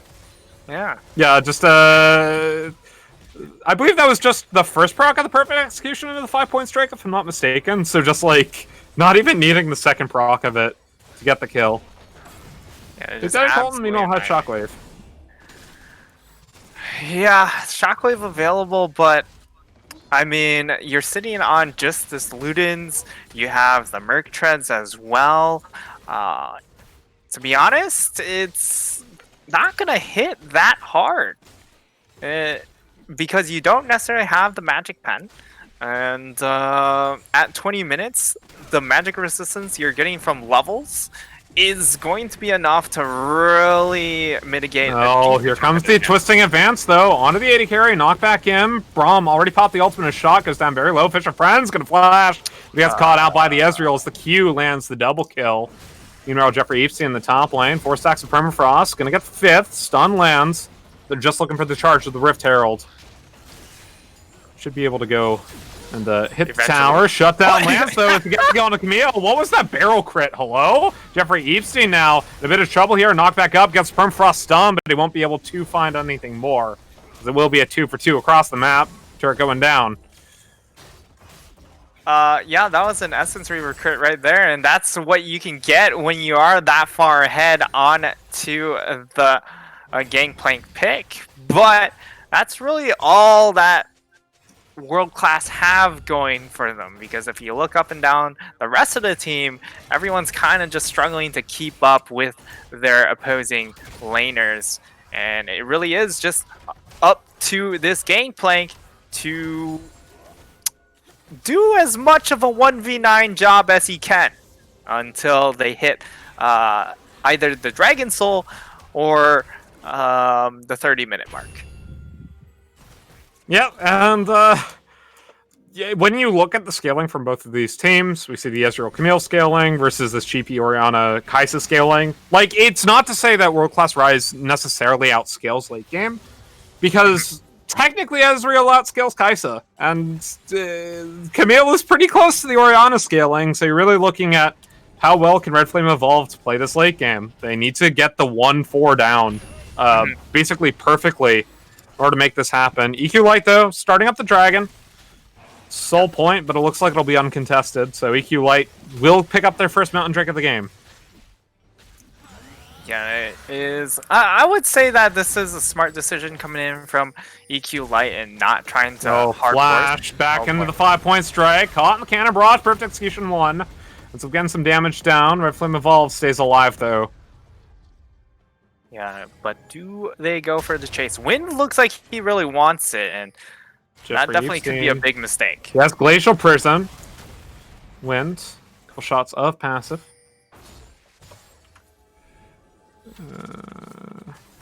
Yep. Well, Hypnotic Viper just throwing out some damage. This Ezreal has probably pumped out so much damage this game. His damage numbers are going to be off the charts. Yeah. Ezreal damage going into. There's no threat on the him. Death Dance. They're going into the Death Dance. Here comes Gracecraft, though, with a 5-point strike back. Oh, goodbye. Goodbye. Yeah, just shuriken flip, 5-point strike, Shroud, another 5-point strike, and an auto. Sounds about a collie to me. They're slowly increasing the gold lead. Almost 2k now, but it is going to be very difficult for this Akali. Going in towards this late game is 4-0-2, though. Okay. Shot flashes forward, back into the Nether Grass, back out of the Orianna. Ultimate is great, homie. Will fall. Flash over the wall as Ezreal's already dead, and the Acathian Rain gives the double kill over to Wind. Yeah, move towards Baron. Going to be the double kill and a really nice pick off for the side of World Class. They're going to look for this Baron buff, and we'll see if they decide to channel some teleports here. The Baron take isn't all that great with Kai'Sa and the Graves damage. It is mostly burst focus from both of the 80 carries. Great Jace is here alongside Jeffrey Epstein. Dash over the wall. Gets the stun down. Shot ends up going golden. Great Jace caught out, but he still gets the kill on a shot. Gracecraft is in the bindle of everything. Perfect execution forward, but he gets taken out by the Kai'Sa through the Acathian Rain. Jeffrey Epstein tried to cut out of the way, but the command attack, command distortion back into the auto attack of Red Flame Evolved. means that the Baron will go over to World Class Rise. Baron goes over plus 7 gold for the gangplank on that Baron as well. And this is just one of the big win conditions for the side of World Class and being able to get to that 30-minute point, because now with this Baron buff, they get the extra gold infusion. This GP has hit 3 items now. If he gets a barrel chain, 1 barrel chain could just win a fight. Just straight up, you get that to crit, and there's just fight done. Yeah, fight done. Top die. Is what he wants to do to the Camille, who is only on 2 items. Meanwhile, the Kaisa about to complete the Nashor's Tooth, so hitting that 3-item power spike. Interesting to see. In fact, there's the Nashor's Tooth. So the Gwensu's was built after the Monimune. Interesting to see no Bork. Wait, I don't think that's in the Kaisa building path anymore. Never mind. I'm dumb. Forgive me. Definitely could have opted for the Blade of Rune King if it was something like a tankier top laner, or if you had to deal with things like the Galio as well in the mid lane. Just really bruiser heavy lineups. I can definitely see that. But in here, because of just how well she does with that extra little AP, getting that 3rd evolution, that's going to feel really nice. However, you still really want that Muramana evolution, and we still don't have it quite yet, as it is 40 mana away. So 40 mana away. Really close. Now 35 mana away. But when you see pickaxe first before the tier, this is what happens. Just the Kaisa not able to get the stacks before the Ezreal. They're both on 3 items right now. That stance on Ezreal feels really nice still, even though he no longer goes for the Healy McHealy rune.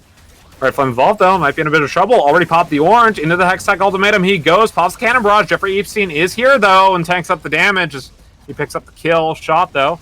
We'll look for Jeffrey Epstein with the Twisting Advance. Wind is here. Not going to be able to get the E down. Jeffrey Epstein will be traded. Top laner for junglers. Wind goes unstoppable.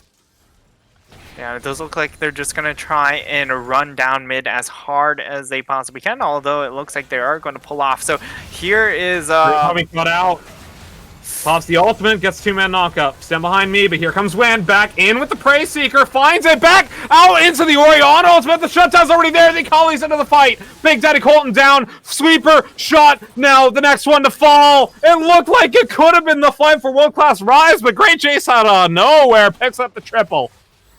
And Great Jace just hovered around, just looking to see if he could smell blood, and he finally did. And when he went in, he just absolutely mops up. That is going to be the 2nd Mountain Dragon obtained by EQ.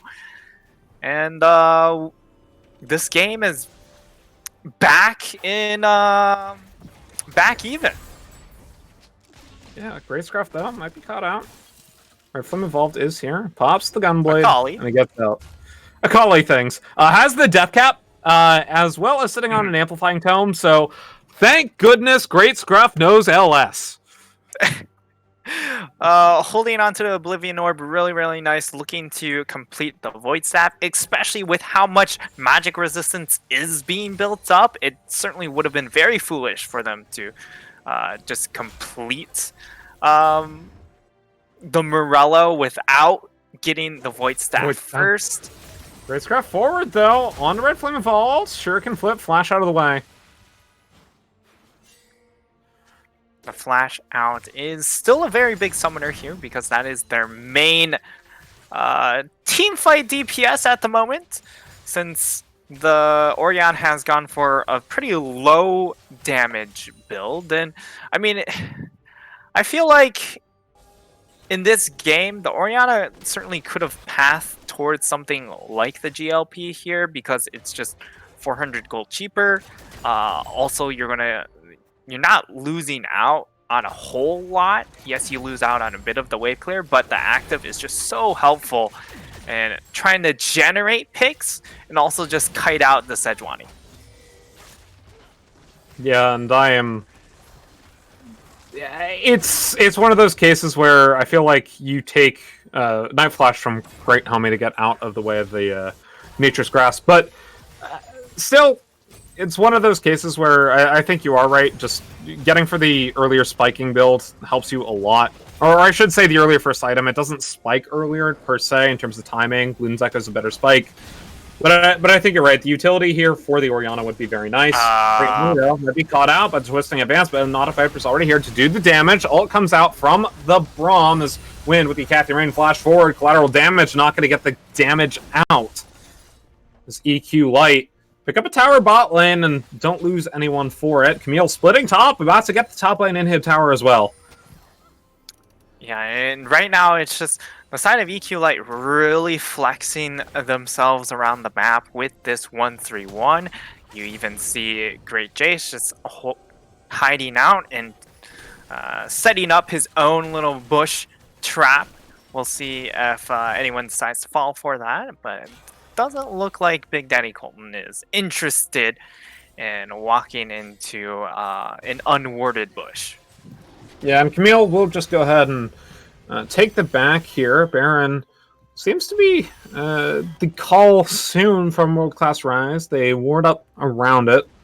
They're not able to get the offensive vision because Great Homie's already there. Yeah, we're going to see Hypnotic Viper go towards the Mercurial Scimitar, which I think is a really, really smart decision because you get that extra magic resistance, and a lot of the threat that's going to be on him is just going to be things like the Gangplank ultimate, which does magic damage, the Orianna, if he overextends himself, the Maokai, who only does magic damage, and also the Kaisa Poke, which is just magic damage as well. So a lot of magic resistance built up onto the Ezreal feels super, super nice here. It's worth pointing out that Red Flame Evolved has upgraded his ultimate twice thus far. Has Fire Will and Death's Daughter both. 319 Silver Serpents in the bank, so fairly soon we'll be getting the Raise Morale, which obviously not the most helpful upgrade, but it's the last one. Just keep that in mind. Yep. Meanwhile, Jeffrey Epstein, Great Scruff, once again looking for this Gangplank, and they keep on getting these ganks. Perfect execution forward. Stun lands from the Sejuani. 5-point strike, and the auto from the Sej picks it up. And just very good rotations from Jeffrey Epstein and Great Scruff, punishing the GP split push, as Great Jace has just been splitting freely in the top side. Yeah, and I mean, this Gangplank, he just feels so pressured at the moment because he really is the only thing going for his team. And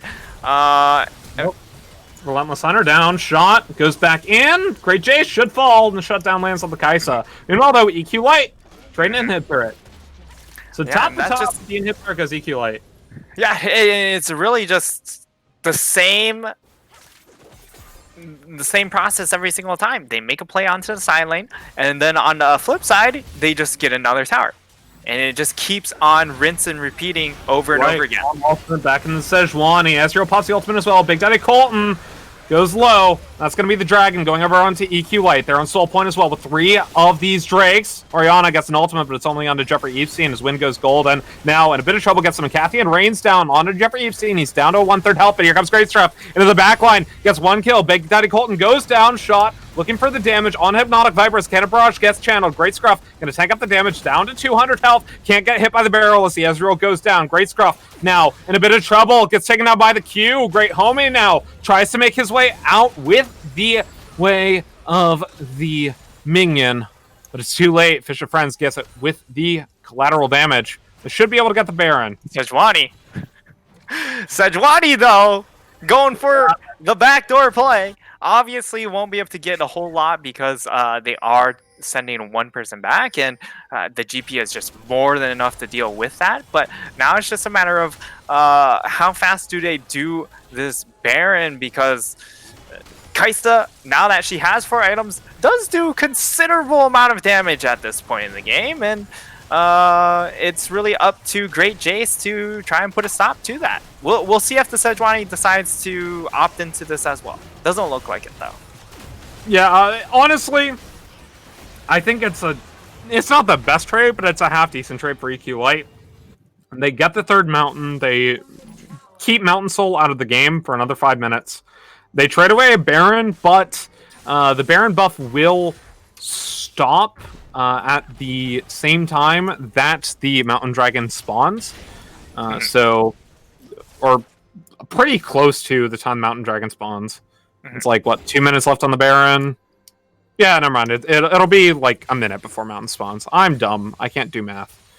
Well, it's the second Baron, so it extends it by 30 seconds, I believe. So, So 30 seconds, but still. Yeah. So it'll be very close, and that's right about when they want to recall anyways, to reset. Just using their Baron power recalls to make sure they get a really nice buy to be as strong as they can for this next dragon.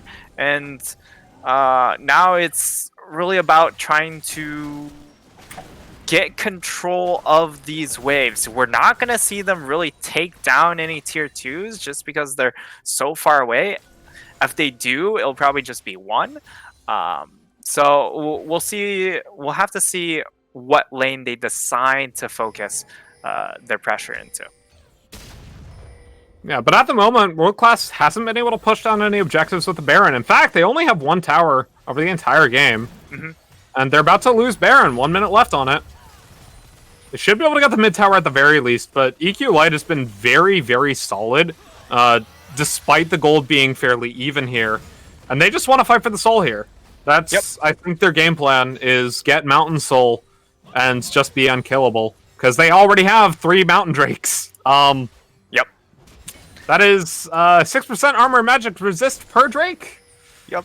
So 18% boost is really, really nice, especially given their build paths. Unfortunately, Hypnotic Viper didn't opt for the Iceborne Gauntlet to get even more resistances, but I mean, you couldn't really foresee that there.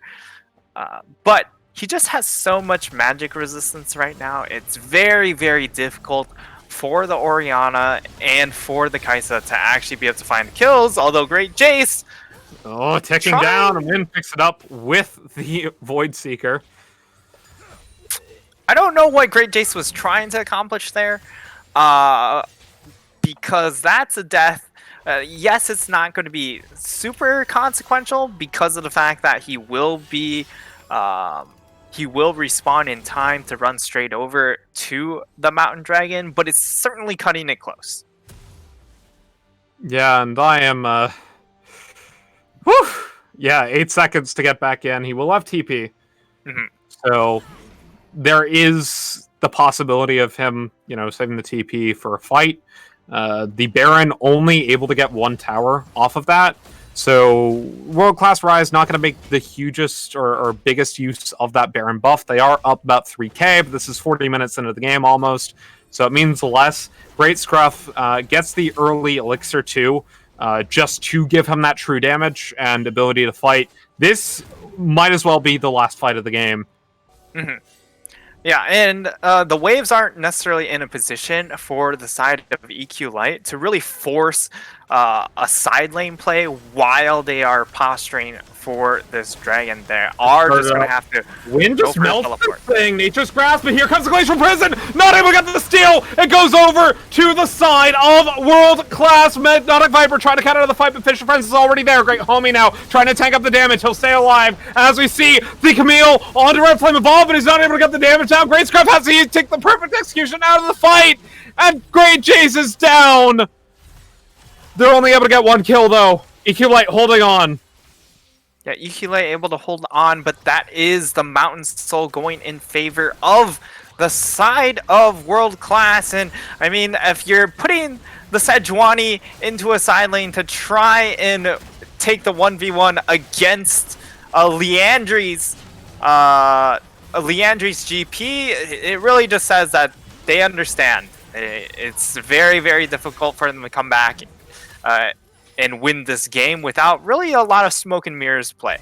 As we do see, it will be that tier 3 turret going down along with that inhib tower, and now it's just Baron up in a minute. yeah, it should be smooth sailing for the side of World Class, but I mean, It's a it's Sejuani. UGL, boys. Jeffrey Epstein is 2 levels down on Fisher Friends, but it is a Sejuani. Sejuanis can steal dragons, and they can steal barons. Yeah. Elder in 4 minutes 30 seconds, Baron in 40 seconds. EQ Light actually has lane priority in bottom lane, so that does force the GP on to this bot lane. He has TP.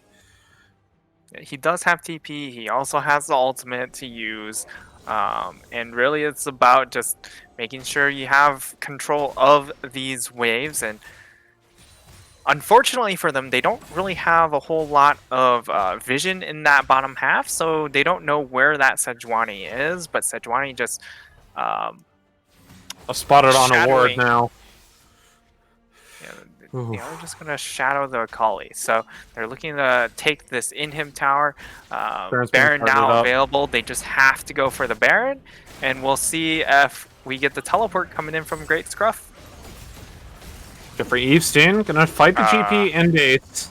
Great Scruff staying in here. Perfect execution forward. Gets the Gunblade back into the perfect execution out. Gets the kill. Okay. The Baron goes over. Hypnotic Viper taking up the damage from the Acathian Rain. Arcane Barrage over. Not going to be able to get it. Great homie. Pops the ultimate. Only one person in base, though. Orianna gets the kill on a Great Scruff. Now Jeffrey Epstein in trouble. They were going for the backdoor idea, but I don't think it was the right execution. EQ Light reeling from this. Yeah, and you just can't go for the teleport when you do have Baron-powered recalls coming in. Channel. Oh no! Shot goes, gets the kill. That's game. Camille can't stop this.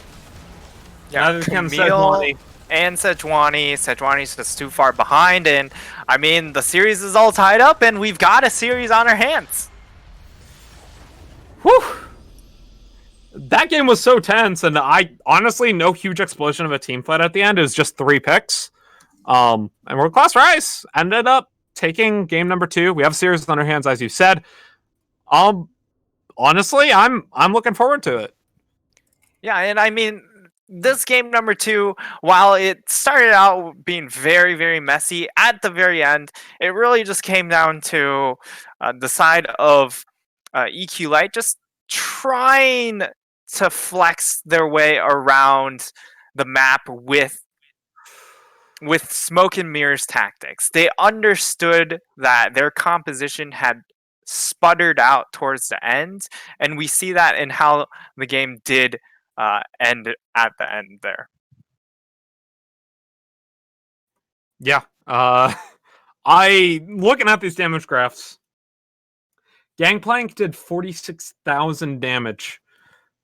Second most was the Azrael with 35,000, and the Kaisa not very far behind with 34,000. Just lots of damage on this GP. That's going to be banned away. World Class Rise. Yeah. Really well played. The Red Flame Evolved GP and disadvantageous matchup ended up winning. And not much more to say about that one. We're going to go ahead and reset. Get ready to go for game number 3. Don't go anywhere, because we'll be right back with more of the Upsurge Junior League lower bracket finals.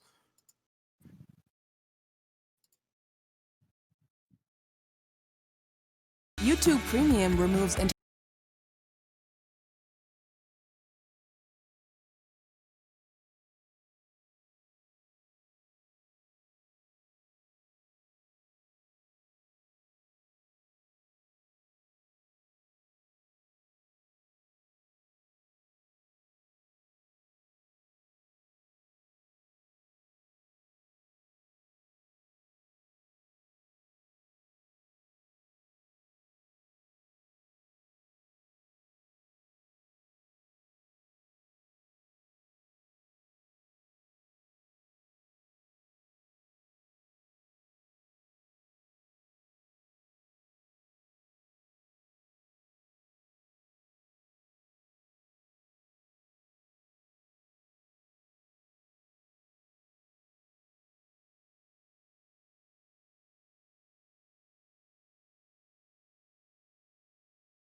Hello, everybody, and welcome back to the UJL Lower Bracket Finals. My name is Fennec, joined on the desk today by Frank Nightstar Pang, Known Sage One Trick, and Sova Inter. We're into the draft. Yeah, we are into the draft. Series all tied up here. We'll see what kind of adjustments come out in this pick and ban phase. Echo still taken away. They don't want to see this assassin being picked up into what Colton plays a lot of mage champions. So just taking that away, and Ezreal going to be the denial here. So since they do have the first pick over on blue side, they are clearly looking for the Caitlyn lock-in. But with that, I don't think it's necessary to ban away the Ezreal. I think you're just looking to stomp the lane. Ezreal's very safe against Caitlyn. GP being banned away here, no surprise from EQ.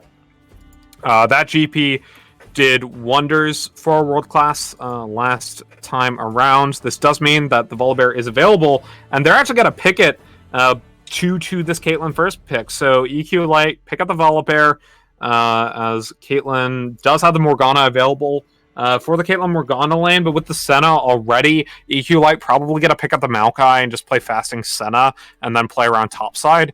That's what it sounds like to me, or through mid. They have counterpick for one of the solo lanes at the very least. Mhm. World Class, though, opting for the Zac pickup here. This is on Fish Our Friends' history. Not something we see a lot of at the moment, though. Yeah, but it will provide a decent amount of engage potential, especially counter engage. Once the Volibear does come in, the Zac can just hop past them and really just wreak havoc into that back line. But okay, so we get to see the Caitlyn Morgana lane locked in this time around, and against the Senna lane, that's actually really, really nice because Senna just doesn't have as great control over lane states as champions like the Caitlyn Morgana, where they can continuously shove in, and Senna only has that piercing darkness, I believe. Is that what it's called? Yeah, Piercing Darkness is the Q. Yeah.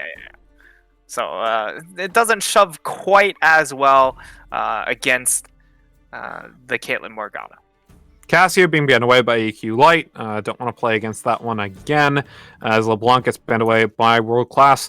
Not going to be the Galio bound by EQ Light since they are red side. They're going to get counterpicked, so the Victor being banned away again. I think they want to force the Orianna out of the World Class Rise mid laner as Akali gets banned out by World Class Rise. So Big Daddy Colton probably going to be on the Orianna or the Syndra, most likely, as those are safe blind pickable mages. EQ Light to pick, actually going to pick away the Orianna. So this is basically telling them to pick the Syndra. They're saving the set as a flex pick. Is the logic behind this? So we don't know if this is going to be set Senna or if it's going to be set top lane. This does allow them counterpick towards the top side of the map, which did work well for them in game number 1. So I do like this draft strategy. Vel'Koz being hovered here by World Class will be the Vel'Koz lock-in. Yeah, and Vel'Koz actually is a really, really nice champion into a lot of mid-range champions because they are going to be outranged by the Vel'Koz. Traditionally a Azir counter pick because Azir has to be very stationary when he uses his Sand Soldiers. And it looks like they are going to take away the Camille for themselves. We'll see if they end up locking that in or if they decide to pass up and swap it for something else. But it does indeed get locked in here. So for EQ, we'll have to see what they want to take up into that top lane. Could be the Volibear, could be the set, or could be a third option.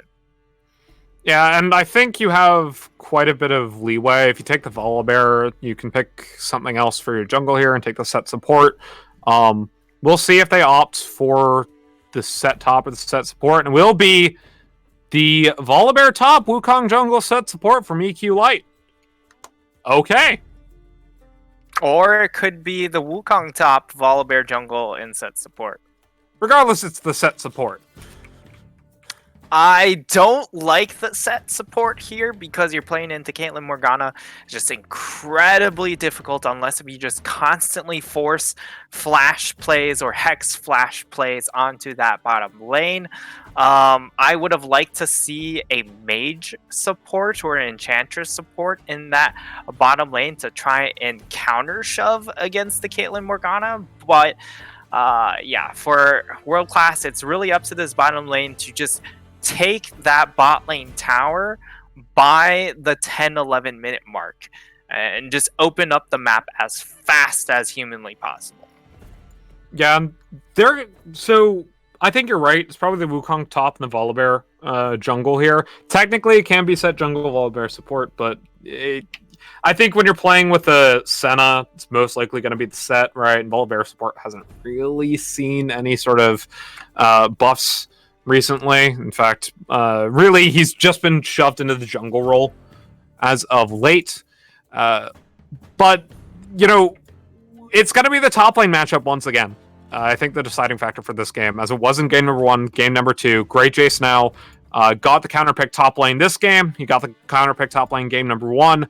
We'll see if he's able to make this one snowball. Yeah, it could also be the Senna Wukong lane that we've seen in professional play. So there are still a couple of It could be Senna options. Wukong. Yeah, and that's a really nice scaling comp. However, it still holds that this bot lane matchup is just not really fun for those two champions. And I mean, I personally would have looked for something like the set in the mid lane and just opt for the counter matchup top lane and then go ahead pick an enchanter support. That's what I would have looked to do. Because if you go Karma set, that is a very strong combination. It also enables your Volibear to engage very aggressively as well. But they do opt for a very bruiser heavy comp around the Senna Ori. Yeah, there's just so much late game damage from EQ Light. If this is the Wukong support, then the set got counterpicked up, which would kind of feel bad. I think Wukong is a slightly better matchup, but we'll see. Red Flame Evolved nearly accidentally picking the LeBlanc a second time in a row. As a little bit of a troll hover from Great Jace. So this will be Wukong top into the Camille, which is what I think. I think you're sacrificing the bot lane matchup for the top lane matchup if you're EQ Light, which does make a bit of sense because top lane has been the deciding factor in both of these games. Mm-hmm. That said, right, EQ Light has a lot more scaling on their team than they have had previously in the previous matches. So if Wukong doesn't snowball and the Camille doesn't either, we're looking at another barn burner. Yeah, and there's a lot of team fight potential coming in from EQ this time around, in the fact that they have the Wukong Orianna combination. They also have the ability to try and force dives with the Volibear ultimate. And really, for the side of World Class, the champion I'm really watching here, besides the duo lane of the Caitlyn Morgana, which are going to be looking to snowball hard, is the Zac pick, because there's definitely a lot on his plate to try and make sure the Volibear just doesn't get to do whatever he wants on the map. I mean, I'm looking at the Vel'Koz. I just straight up, I think it's a good matchup into the Orianna, and on top of that, Vel'Koz can snowball pretty hard early if the Camille doesn't snowball as well. I think the Zac versus Wukong, or Zac versus Volley matchup is still very interesting and something that should be looked at, but I think, you know, solo lanes, top lane, of course, does make a lot of sense, but, you know, I want to see Big Daddy Colton carry. I think last game he did fairly decent on the Orianna pick, but nothing too special. Game number 1, kind of got stomped on the Cass. I want to see this Vel'Koz. I want to see World Class get a strong side mid game going. Yeah, and he's certainly going to have the opportunity to succeed because of the side of EQ. They use all of their engage ultimates immediately, like the Wukong Volibear and the set ultimate. There's really no pressure onto the Vel'Koz in these team fights anymore, and then he can just unleash his research ray the entire team fight and just absolutely obliterate this very, again, bruiser heavy composition. Now, one interesting thing to take note of is the fact that Hypnotic Viper will be taking the set in his hands, so I'm assuming it's going to be a bit of a fasting lane with Great Homie manning the Senna. Yeah. So Hypnotic Viper actually on the set does not typically what you're going to see in a fasting Senna lane.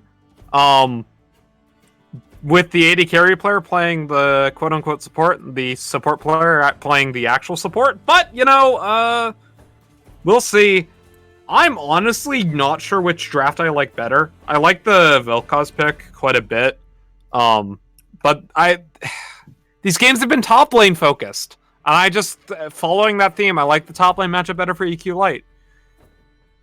Yeah, I think it is going to be, once again, a game revolving around the top lane, and Red Flame Evolved this time around, he gets the clear favored matchup. Doesn't really have to dodge out. Definitely outscales in this matchup here, but we'll see how the game ends up playing out. Yeah, and before we get in the game, though, word from our parent company, United Esports Association is a Kansas-based company that oversees multiple products that specialize and operate as a dynamic pipeline within the esports industry, providing shared experiences that directly serve collegiate youth hobbyists and amateur video game players at every stage. Starting as a small student group out of Wichita State University, since then, UEA has grown to be a veteran organizer of tournaments and events throughout the U.S. They host tournaments for games like League of Legends, Rocket League, and Overwatch. For more information, check them out at uea.gg. That's uea.gg.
Hello, everybody, and welcome back to the Upsurge Junior League. My name is Fennec. Joining me on the desk today is Frank Nightstar Pang. It's Game 3, World Class Rise on the blue side, EQ Light on the red side. 1-1 is the series score. Yeah, it looks like we're gonna get some level 1 shenanigans. As okay, Colton's going for the 1v1. Here we go. Great Jace. Here we go. Now on to Colton, but here comes shot. The stun lands from the hook shot, and the first blood goes over to Fish Are Friends. That is 500 gold to the team, 400 on the Zach, 25 piece to each of the team members. So Ruby Crystal it is for the Zach on the back. Back Zach, get some flack, but on too much of a hack to make this rhyme snack. SNAC, right? Snack. No, it's with 2 C's, much Oh. like thick with like 4 C's. I see. Because you're a snack, Nightstar. Oh, thank you. Well, Ruby Crystal on to the Zac is going to feel really, really nice, just because of the fact he does. He is going to heal up a little bit more from. I mean, he does have percent health costs, but he also regens percent health. I mean, I think it's more just like gets closer to the Cinder Hulk, right? Because you're not able to get the. I mean, he could have gotten the Skirmisher's Saber off the back, I think, because that's 350 gold, right? So. No, just he would have needed the other half.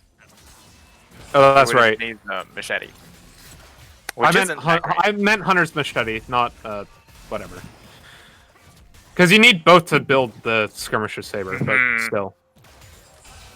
You know what I meant. He could have gotten the Hunter's Machete on the back and been closer to his jungle item, but he opts for the Ruby Crystal. Which is fine. just fine. However, topside, Great Jace doing alright in the fact that he did take the very aggressive level 1 trade, which is exactly what you want to do as Wukong at level 1. Because of how its passive works, you just want to take as early of a trade as possible, so then you can really threaten the level 2. However, Red Flame Evolved is going to be relatively happy in this lane, in the fact that he has been somewhat shoved in. Okay. For Eepsin, though, finds Fisher Friends, gets stunned down. I'm going to try to get some more damage through. Fisher Friends in a bit of trouble here. Doesn't really have ability to smite for health. In fact, Jeffrey Epstein going to smite that one for health and get out with 300 health left on the Zac. Yeah, it doesn't look like the Zac is going to be interested in that Gromp anymore, as it does look like he is going to try and restart, but Collapse is coming in from the Vel'Koz. They get the Caitlyn Morgana combo down as Fisher Friends smites the buff. Vel'Koz is here, gets the Q down onto Jeffrey Epstein into the knockup. That's true damage. Meanwhile, bot lane, Caitlyn Morgana just making Hypnotic Viper's life a living hell. Already 11 CS down at this 4-minute mark. Oh my god, Shot was hitting every single binding. Volibear's out on a journey, boys. Well, rip Jeffrey Epstein. Gets the execute at least. He gets the execute. That's actually a really, really nice execute there, coming in from the Volibear, and just a lot of time just burned by the side of World Class, and just trying to make sure he ended up dying and not recalling into that bush. As that bot lane just not a whole lot of fun. Not a whole lot of fun for the set. Recall does come through for Wind and Shot as he picks up the Shard and the T1 boots. Red Flame Evolved, though, in a bit of trouble here. One more auto from Great Jace should do it. Eat my words, 2 autos. W comes out, looking for the hook shot stun, but he can't find it. Great Jace picks up the kill. Well, Zac and Jeffrey Epstein at it again. Pulled in by the stretching strikes. W still able to get the healing down, but here comes Big Daddy Colton. Not going to be able to get the Q, but Cure's great. Scruff. W down. Knock up. Not going to hit. Shots around, though. Just needs to hit a Dark Binding.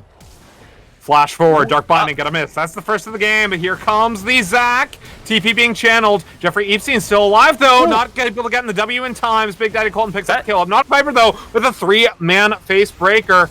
Not enough damage, though, through the Haymaker to get the kill. Will be the jungler going down once again. And that actually is such a huge win for the side of World Class because they force out the teleport from the set. That means Set is just so far away from this bottom lane. He is down 30 CS at the moment, and it's only going to get worse. He ends up missing out a decent chunk of EXP because he has to use his teleport mid. And, okay, level 6 on Great Jace. He could just turn this around with an ultimate. And the Wukong passive coming in big in that earlier top lane fight, as he just doesn't take any damage. And Red Flame Evolved, I don't know why you take that trade before you get any items onto the Camille, but that's exactly what happened. Yeah, Sheen now completed on Great Jace. Not quite there for Red Flame Evolved. 694 in the bank. Shot, though, able to get a Dark Binding down into the soil. Great Homie not going to be able to get the Q, the flash out of the way, but it doesn't matter as Win picks up the kill. Yeah. World Class get the lead in the early game once again. Yeah, and EQ Light kind of fumbling after that first game. That first game was really, really nice in execution, and game number 2, they still had some nice moves, but since then, like, they closed that game out in a pretty sloppy fashion, as they just got extremely desperate, and I'm concerned that the camp itself is a little bit, the morale is a little bit down here, and they come out really, really flat in game number 3. You know what isn't flat? My ginger ale that I currently do not have, but will probably be getting after this game. I love ginger ale. Mostly because I don't have any booze. I mean, what? Well, at least you're getting ale.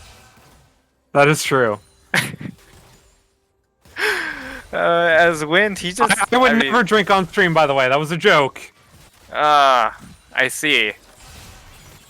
So that's why some of your analysis comes out a little strange there as a play-by-play. It's not because you're a play-by-play, it's because you're getting a little too much in there. Flash over the wall. Jeffrey Epstein not gonna get knocked off. Oh no, Big Daddy! But here comes the ult from Great Scruff. Big Daddy Colton goes down. Nicely done. Nicely done. Yeah.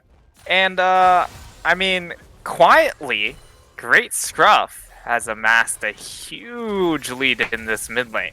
This shouldn't happen. This just flat out should not happen. Big Daddy Colton has the winning matchup. He certainly has a very comfortable matchup, and early on it should be a very farm focused anyways.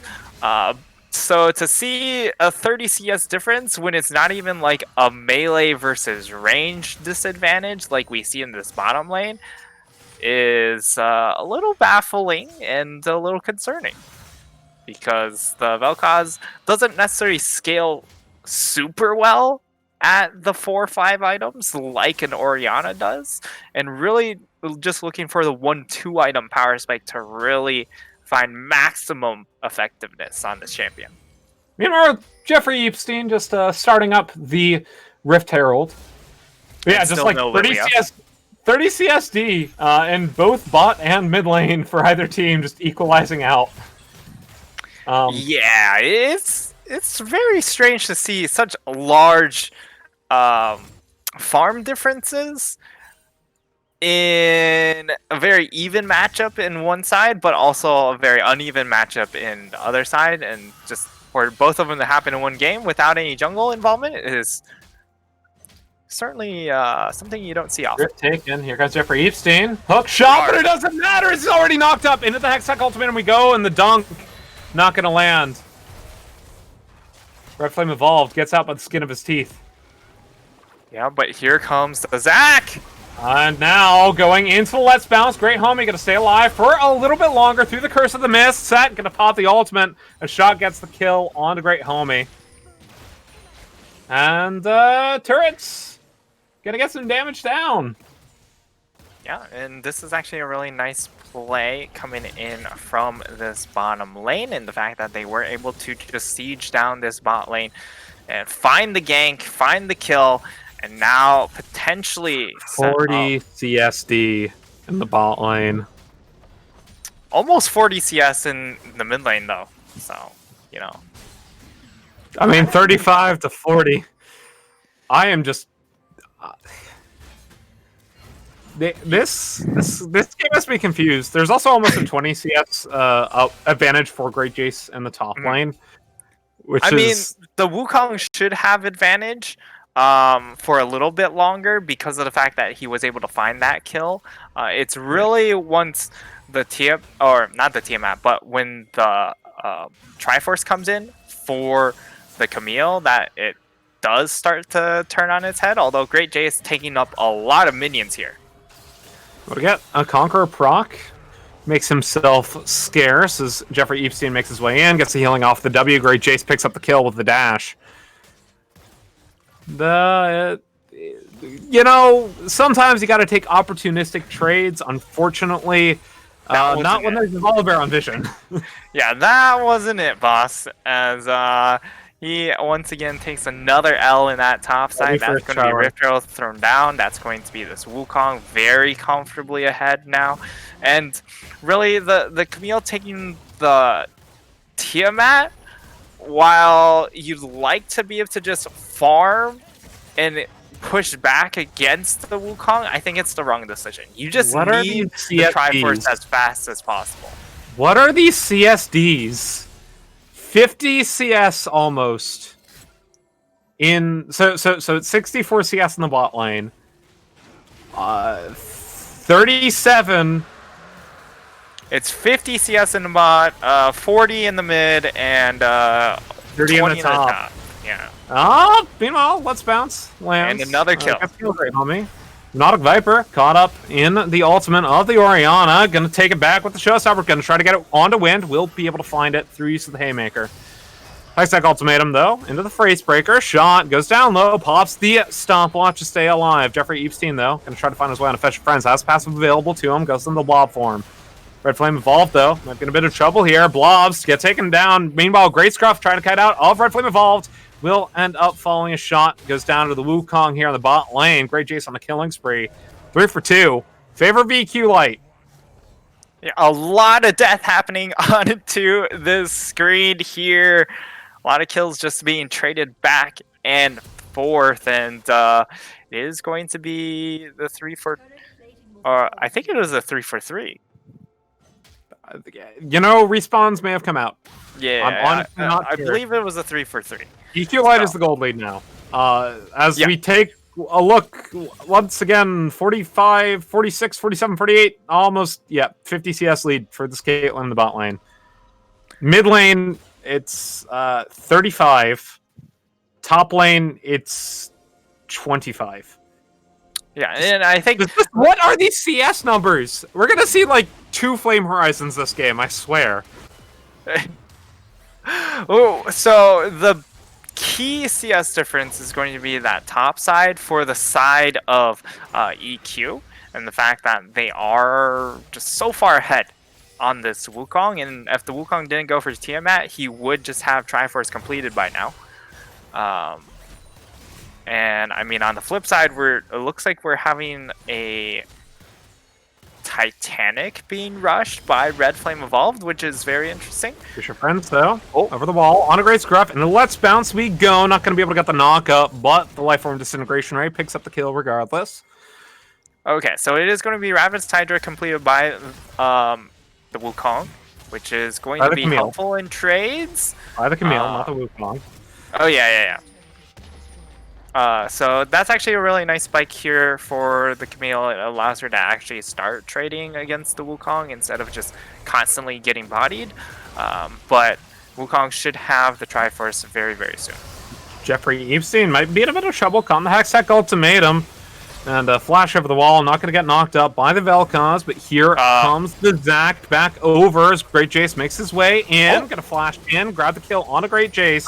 Great Jace now with the Cyclone, going to try to find Fisher friends. Going to get caught in the Great Binding, but he still gets the kill on the Zac. Into the second proc of the Cyclone, Black Shield going to keep Red Flame Evolved alive for the time being. Gets the triple kill though. What is this? No, not going to get the Quadra, but it doesn't matter as it's traded back anyway. Great Scrub gets trapped. Win now, gonna try to find the kill. Great Scrub, but it's too late. The ace and double kill for the Orianna as he goes down 5 for 3 in EQ Light. Just what? What? That was the double. Caitlyn. That was the triple-double for basketball fans. Caitlyn. 10 rebounds, 10 assists, 10 10 anything. shots, or 10 You can get blocks. points. You can get rebounds. You can get steals. You can get assists. It's a triple-double, regardless. But yeah, so the Orianna and the Caitlyn both get double kills in that skirmish there.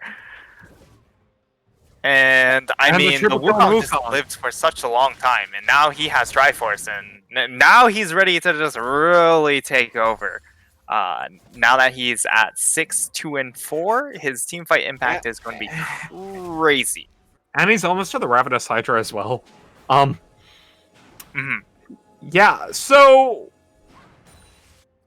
I'm just... Can you analyze this game for me? Because I have no idea where to start at all. Well, a lot of minions didn't get farmed by some players, and a lot of minions were getting farmed by other players. That's the breakdown. Yeah, we see Great Scuff just flash casually against the Zac. Root gonna go down on Jeffrey Epstein. He will get knocked up. Gonna try to get the dunk down, but he won't find it. Shot meanwhile flashing with the ultimate. Gets the stun onto one. Not on a great homie though as he dodges it out. Here comes the Orianna ultimate. The shockwave gets onto two, but it doesn't matter. Shutdown already wins. Here comes Drake Jace though. On a shot. Pick up one with the Cyclone. Has the second proc available to him. It's not gonna get popped. Blocked by Great Jace. 2 for 1. It will be the block coming in, but it is going to be that 2 for 1 trade. They lose out onto the Morgana, but they gain a lot more. A Hypnotic Viper, he wants more. And he might get it, but here comes the Evolved. Left from Disintegration Ray, zoning out all of EQ Light. As we see, Dragon at half health. Yeah, EQ Light looking for the way in for the fight. It's secured. Knockup lands though on to Great Jace. The damage from the Caitlyn coming in as we see the Elastic Slingshot into the backline. Able to get a 2-man stretching strikes. Great Jace taking down super low. He goes down. Shutdown onto the Caitlyn as they look for more. They have Showstopper not doing anything. Neither does the Haymaker. And Wins taking up the damage. Going to flash out of the way as the root lands from the Caitlyn traps into the queue. Hypnotic Viper. Yeah. Looking for more. Jeffrey Epstein forcing the flash out of Big Daddy Colton. Gets the stun down. Colton taken down to 450 health. Fold back in by the Facebreaker, and Hypnotic Viper picks up the kill. It's 1 for 1. The Dragon's still secured by World Class Rise, and they're one more from the Soul. Yeah, Hypnotic Viper, now that he has that completed Dead Man's Plate, he's going to be able to start chasing some of these members down. So if the positioning isn't perfect from Colton or Wins, he can just hard chase them here as nice Orianna ultimate. Wins going to be taken down by the QW, looking for the follow-up, and he will find it. Great Scruff with the double kill. Now pushing in. Both these teams want to go up 2-1 in the series. And EQ Light currently with a 4K gold advantage, but they are down Drakes. Yep. And EQ just doing very, very well in these skirmishes. Again, this is a bruiser-centric composition in the fact that it's all about the Wukong, all about the set, and just getting non-stop heals and shields coming in from the backline of Orianna and Senna. However, once it does get to that late game scaling point, this composition does look very, very deadly. Because you have the Senna with, of course, her infinite scaling, has only 49 stacks on to her passive at the moment, and as a support Senna, that's kind of about where you're looking at about well, actually, yeah. You're looking at about 2.5 to 3 stacks a minute on the support center, whereas you're looking at about 2 stacks if you're playing AD carry. And then, of course, you're going to get the Orianna when she does get her Death Cap and Void Staff. That's when she really becomes scary. So, all right. Those are the breakpoints. Breakpoints. More like great points. With Great Jace, Great Homie, and Great Scruff all together in one team. Mm-hmm. I'm sorry for that joke. Also, no GLPs. I feel like GLP would have been so good here. Hello? Is that just me? That is just you on this one. It would have been great for this Vel'Koz. Like, there's 3 melee champions. No. Yes. Do not defile another champion with the GLP builds. The Super Soaker is absolutely perfect. Right here. No, do not defile another champion. Just don't do it. Don't defile another champion. He also would have been able to get the GLP if he's just going to accept that he's going to be 30 CS down all the time. Do not defile another champion with GLP. This is a 1v3 got out here. That's going to be a dead one.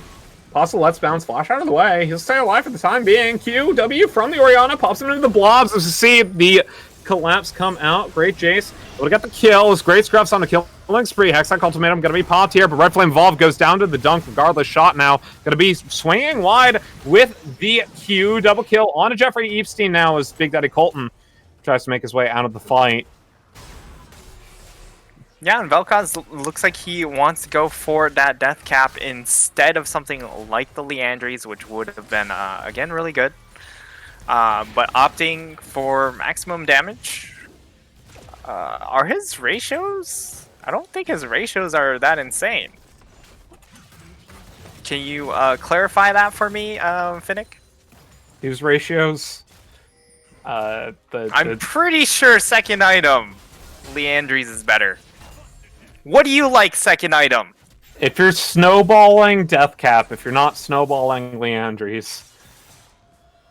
So he's snowballing, is what you're trying to say. No, he's not. It's fine. The thing about Vel'Koz is that he kind of falls off late, so sometimes you just want to grab the early AP and do something in the mid game. Great Homie, though, might be caught out here. Q-Lance from the Vel'Koz into the ace in the hole, and Lin picks up the kill. EQ, though, flash forward, able to get a Cyclone onto one, has the second proc available to him. Let's bounce down, gets the second proc of the Cyclone, but Shot stays alive as he tanks up the life form Disintegration Ray. Now, gonna get taken down, Fisher Friends gets the kill. Meanwhile, Great Scruff will be able to trade that one back with the QW combo. Hypnotic Viper, looking for more, but Red Flame Evolved is on the side of the fight. Jeffrey Epstein going to be able to get the stun down as he hook shots over the wall. Wins now, looking for the damage on a Hypnotic Viper. The knockup. That's so much damage from the Caitlyn. Tanks it up with the use of the Haymaker, and he stays alive for the time being, but it doesn't matter. Shutdown lands from the Caitlyn onto the Orianna. 3 for 1. World Class Rise should be able to grab the Dragon Soul off that one. Yeah, World Class Rise. They're gonna try and secure this one, but really, Win trying to do some everything damage he can. down. Spell shield through the face breaker. That's Dragon secure unless Jeffrey Epstein can make a miracle steal happen. There are no smites from Zach. Great Homie. Then some damage down. Jeffrey Epstein tanks it up with the W. Win gonna kite back out, and the Hextech Ultimatum secures the kill. Meanwhile, Great Jace able to get the trade back onto Big Daddy Colton, but the double kill already lands for the Caitlyn. They're back onto the Dragon. Fisher Friends has respawned. No one has smite. Great Jace caught in Fish the hook shot. Great Scruff is here. Cyclone goes down, but it will be enough for the soul. Second proc of the Cyclone. Ace in the hole gonna be pops. Great Jace gets going. A Red Flame Evolved, but here's the Let's Bounce. Great Jace now at 200 health. One more auto from the Caitlyn. Will do it and wins dominating. QW gets some damage down onto the Caitlyn, but here comes the Elastic Slingshot. Great Scruff gonna flash out of the way. Banshee's Bail gonna be procced. No damage, though, as Shockwave is not available. Yeah, and right now, Wind is just trying to put World Class on his back. And he's not getting a whole lot of help. these fight lines are they're drawn out quite messily,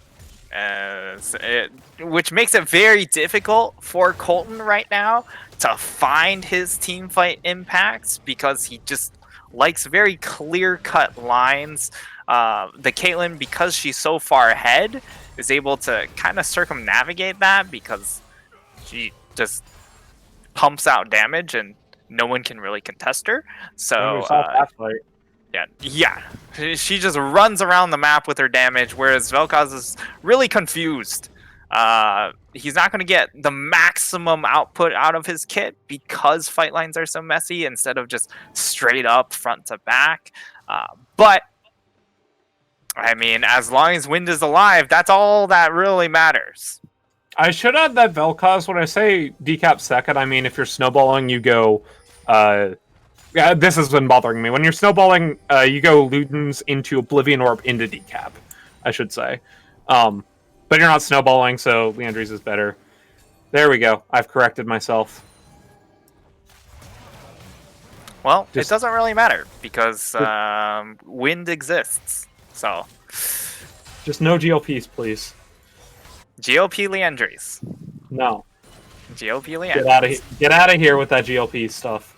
I don't want it. Fisher Friends, though, caught in the shockwave and taken down. No blobs. Great Scruff picks up the pick. If you're snowballing, Oblivion Orb's just really good on him. Oh! Got dunked down. Wind able to tank up most of the damage there. W will get channeled. Then get some healing. Red Flame evolved on the side of the fight. Might be caught out by Hypnotic Viper as Great Jace dashes in towards shot. Yeah, and at this point in the game, with Wind, how far he is ahead with the Ocean Soul and also the red buff, it's just so oppressive to try and siege onto this Caitlyn. So I will defend my Oblivion Orb decision in a bit here. No, Red Flame gonna be able to get a Hextech Ultimatum down on a Great Jace though. Despite all of the damage coming through, Jeffrey Epstein able to get the kill on to Wind, or the other way around, I should say. Wind gets it. Great Jace, though, looking for more. Has second part of Cyclone available. Doesn't matter, though, as this double kill comes in. Make that a triple. The Orianna was there with the Shockwave and gets on to 3. Red Flame Evolved gets killed in a Hypnotic Viper. As Red Flame Evolved now going to try to find his way on a Great Scrap. Flash forward into the Let's Bounce. Knock up lands. Great homie in a bit of trouble here. It's the... hello? Hello? What? What? All right. What? EQ Light lose the fight. Stretching Strikes just kind of yeets on to 2. Oh, yeah, I mean, also Ocean Soul is a good soul. Also, yeah, totally balanced. Also, the reason you would get Oblivion Orb on Vel'Koz is, yes, his passive gives him true damage on the 3-hit. But if you're snowballing up against like a super squishy mid laner, then you actually don't need the true damage. Or I should say, you rotate through him so fast with Oblivion Orb that the true damage passive doesn't even need to proc. Because you hit 3 spells and you don't even need to hit the 4th. All right. Is the idea. Is the idea with the Oblivion Orb. Well, do you think a steal's gonna happen? Probably not. Jeffrey Epstein is knocked up here, caught back out. Gonna be caught in the Lifeform Disintegration Ray, and actually that one takes the Baron away. Leandry's is really good. Leandry's is really good. I do like it. I don't know. It's also, a nice full bruiser composition. Look, Vel'Koz I have not played since Season 8, so maybe I'm just completely off base. Look, I'm play-by-play. My builds aren't supposed to make sense. I play pretty much exclusively Anivia, who has one build path.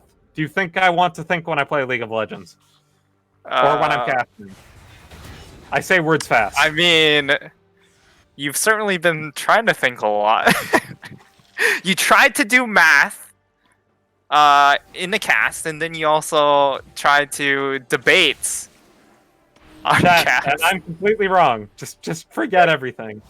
I think those are definitely 2 rules of casting you try I also to know you don't get Morellos. I'm saying Oblivion Orb, not Morellos. I know the whole Morellos thing.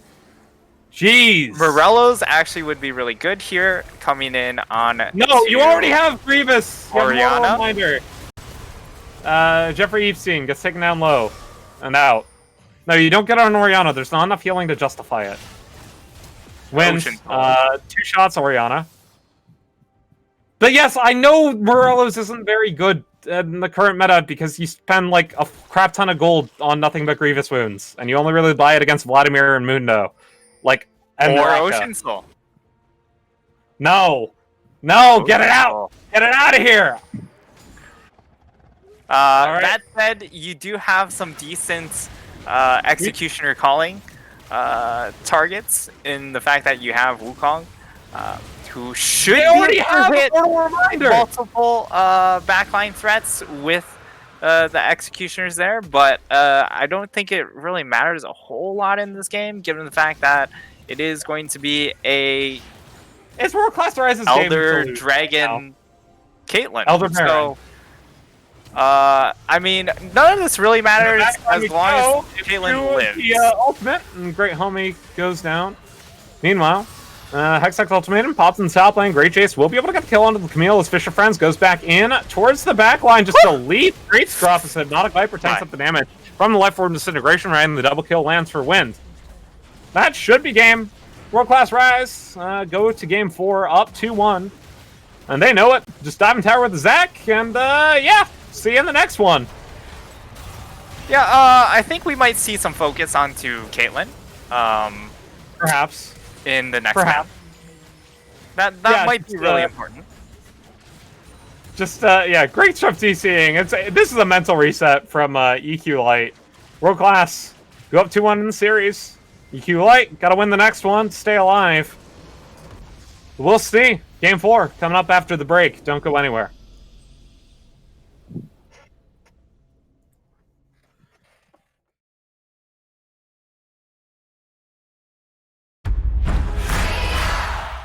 Stadia streams games directly from Google's data centers to your devices. The longer you're subscribed to Stadia Pro and the more free games you claim, the larger your collection will be.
Hello, everybody, and welcome back to the Upsurge Junior League Lower Bracket Finals. My name is Finnick, joined by Frank Nightstar Pang, or as we're better known, Discount Matt and Iberia Clan Daniel, and TJ, Esports TJ. I don't know what his last name is. How are we feeling going into game number 4 here? Oh man, you just did my boy TJ like that. All right. I forgot his last name. I'm sorry. I only know him as TJ. All right. I mean, T Esports TJJ. There we go. There we go. There we go. Clean. All right. Clean. Well, we are into pick and ban of game number 4. Leona Morgana taken away by EQ. The Morgana pick was extremely annoying to deal with for them, because the Caitlyn just did whatever she wanted. However, this time around, because they are on the red side, it will be a Caitlyn ban, and immediately put LeBlanc locked in. This has to be a Galio pick from World Class. Like, this is some do or die disrespect from EQ Light. They're just like, screw it, we're picking LeBlanc. Nothing you can do about it. Except for, Galio. Galio, Lissandra, options there. Cass. Oh, no. Very early Cassidon pick. Leads me to think that EQ are going for some sort of very aggressive AD jungler, because they see such an early Cassidon lock-in. Cassidon, while it is fine into LeBlanc in the isolated matchup, does have very clear weaknesses, although the Tristana makes up for all of those. We're gonna have another barn burner. The second I see a Cassidon locked in, I'm just like, this game's going 60 minutes. The moment I see a Tristana, I see, this game is early aggression, boys. This is the spiciest draft I've seen in ages. Holy. What? You're taking Zyra Khan into a Tristana? That's spicy. Yeah, that's definitely a throwback lane as well. The Nautilus here gives the Tristana a little bit more kill pressure, although Tristana top is still an option. Tristana right now, because of the buffs, definitely very, very powerful in the bot lane, but still very strong in solo lanes, which is something we sometimes forget about. Kled banned out, GP will be the immediate response. So top lane bans, obviously, since Wukong again, there's the Vladimir. Yeah, there's been such a large top lane Camille's focus. still open. Camille's still open. Mm-hmm. So World Class could just pick the Camille here. Yeah, Camille at the moment doesn't have a ton of counterplay options in that top lane, although Tristana would be one that can do fairly well against the Camille, especially early game, because you can just all in her at level 2 if you hit level 2 first, which should happen since you're a ranged champion. Skarner locked in for World Class is a pick that's really rising up as of late because of the buffs. Skarner has become an elite jungler once again, which is the Smithy buff, as it were. And the Elise this is the spiciest draft I've seen in ages. Holy, please be the Shen lock in. Please. Please. Shen locked in would be really, really solid because he's just really beefy. Ornn also works out in that regard as well. So for the side of EQ, they have very clear win conditions. It's Renekton, Elise, LeBlanc. And this time we're going to see a little bit of a different setup coming out from World Class. It's mostly about the Skarner, Tristana, and Nautilus.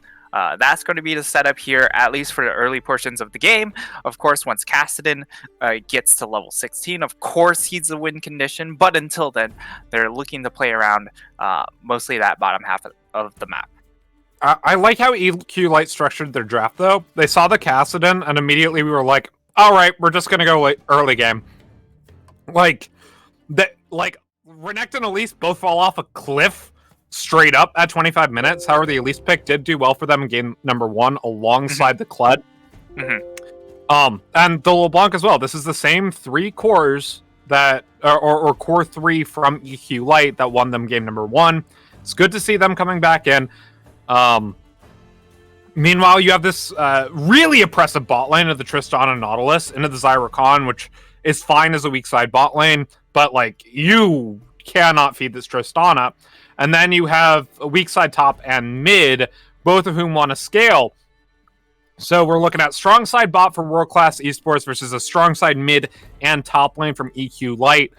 I am so looking forward to this matchup. It's going to be bloody. Yeah, there should be a lot of action being generated by the side of EQL here. We'll see if it ends up playing out as expected. However, you are going to be, hard forcing onto an Ornn. So if the action doesn't come early enough and Ornn does hit level 6 without dying more than 2 times, that's kind of where Ornn is willing to just start settling down. So we need to see a lot of early pressure up in the top side, and Renekton and Elise definitely a duo that can execute on those conditions. I'm looking forward to it. I mean, I typically flame Elise picks a lot, but like EQ Light used the pick to very, very, very nice win in game number 1. And this dive potential from the Elise, Renekton, and LeBlanc, just so dumb. It's so dumb. Especially when... Oh, God. Yeah, it is very, very lethal here. Although I do want to touch on to this mid lane. LeBlanc can just dumpster Kassadin in this mid lane very, very easily if you have some creative rune choices. In LPL, the Chinese Pro League, there was a LeBlanc that went Hail of Blades to really hard punish the Kassadin, started Cull because Kassadin just can't trade into the range matchup, and just hard farmed the Kassadin and also gets AD from the Cull. So as long as you're building a little bit of AD, you can go for the Gunblade here because you can get Bilgewater. Again, provides you more additional AD, especially from your adaptive damage. And then you still spec into the regular LeBlanc items afterwards, but it is just an adjustment in the LeBlanc build that allows you just hard slam the Kassadin for such a long time that Kassadin doesn't get a chance to scale. Yeah. But at the same time, right? The winning condition is 40 minutes. For World Class. Because Kassadin will still scale in the late game, even if he can't scale in mid. 4K was level 16 when it was Kassadin. And I'm looking forward to it. That said, I think Tristan and Nautilus is a lane we should probably talk about quite a bit here. Especially into the Zyra Khan. Zyra Khan typically seen as a strong side bot lane, but in this case it's going to be weak side. What are your thoughts here? I think it's mostly going to be EQL just trying to neutralize this bottom lane. They get the extra bonuses because it is the lovers duo. But for the most part, they're going to try and hold this lane neutral as long as possible. And then once you get the Renekton and Elise going, you certainly have the possibility of just hard diving bot lane as well, because the Ornn will get to that 1.5 item breakpoint where he does become a little bit harder to kill on a dive. Yeah, I am so interested in how Hypnotic Viper and Great Homie play this one. Like, you have to basically position Xayah perfectly and have Rakan ready to counter-engage the Nautilus at any given time. It'll be fun. It'll be a fun game. Fun game to watch across everything. We already talked about Renekton and Elise, the LeBlanc, Kassadin. I guess we can talk about the Skarner pick. Yeah, the Skarner pick did get buffed. Is going to get a little bit of extra damage onto his Q once the game goes on, because it now does an additional percent health damage. Not the best pick here, but it helps out enough that he's able to scale effectively. Also, the biggest change was the fact that his missile speed on his E got fixed, so it doesn't just kind of lag out after it hits the first target. So Skarner, that's actually been the biggest change for him. But for the most part, what we're going to see here early on is him trying to just power farm to 6, has a little bit of has some possibility of getting some lanes because of the fixed E, but for the most part, it is farm till 6 and then just hard for spot lane. Yeah, I am. Ooh. Spicy matchup coming up. But first, a break. No word from our sponsor, though, as this is Game 4. Follow Finnick on Twitter. Follow Nightstar on Twitter. Follow Add Upsurge on to Twitter. We'll see ya.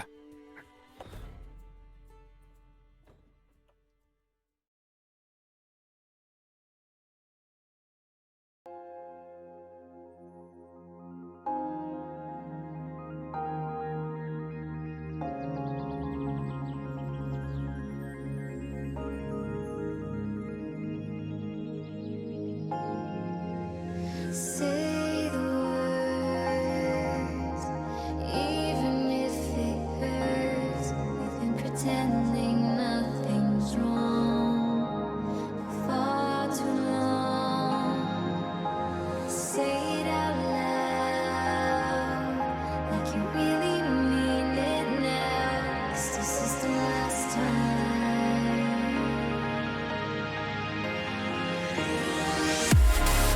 We're at the crossroads, and I can't let it go. I try to make you stay, but you're already far away. We're at the crossroads, and I'll let it go. Now I know this much is true. I won't be running after you.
Hello, everybody, and welcome back to the Upsurge Junior League Lower Bracket Finals. My name is Finnick, joined at death today by Frank Nightstar Pang, and we are ready to go. Game number 4, EQ Light versus World Class Rise. And as we were saying during the break there, EQ Light, they have a very, very particular win condition. They have to snowball top lane. They have to win by 25 minutes. World Class Rise just have to not let the top lane snowball and not lose by 25 minutes. Yeah, it really is just trying to, put out the fire that could possibly happen up in the top side. Uh, and after that, then you will. It's not a guaranteed win, but you're going to be basically 5v3 after 25 minutes. So you're going to have very large advantages, certainly, moving forward. And of course, the longer the game goes, then of course, Cassidy just gets stronger and stronger. And then you could even say that he's worth 2 champions in 1. Remember Spira Sojin? Good riddance. I mean, it's still in TFT. Shh, TFT is a fake game mode. Oh, wait. Actually, it- as Budget in Iberia, I can't actually say that because he actually does TFT stuff. Hold up. Hold up. Wait a second. But you know what? Budget Esports CJ doesn't do TFT.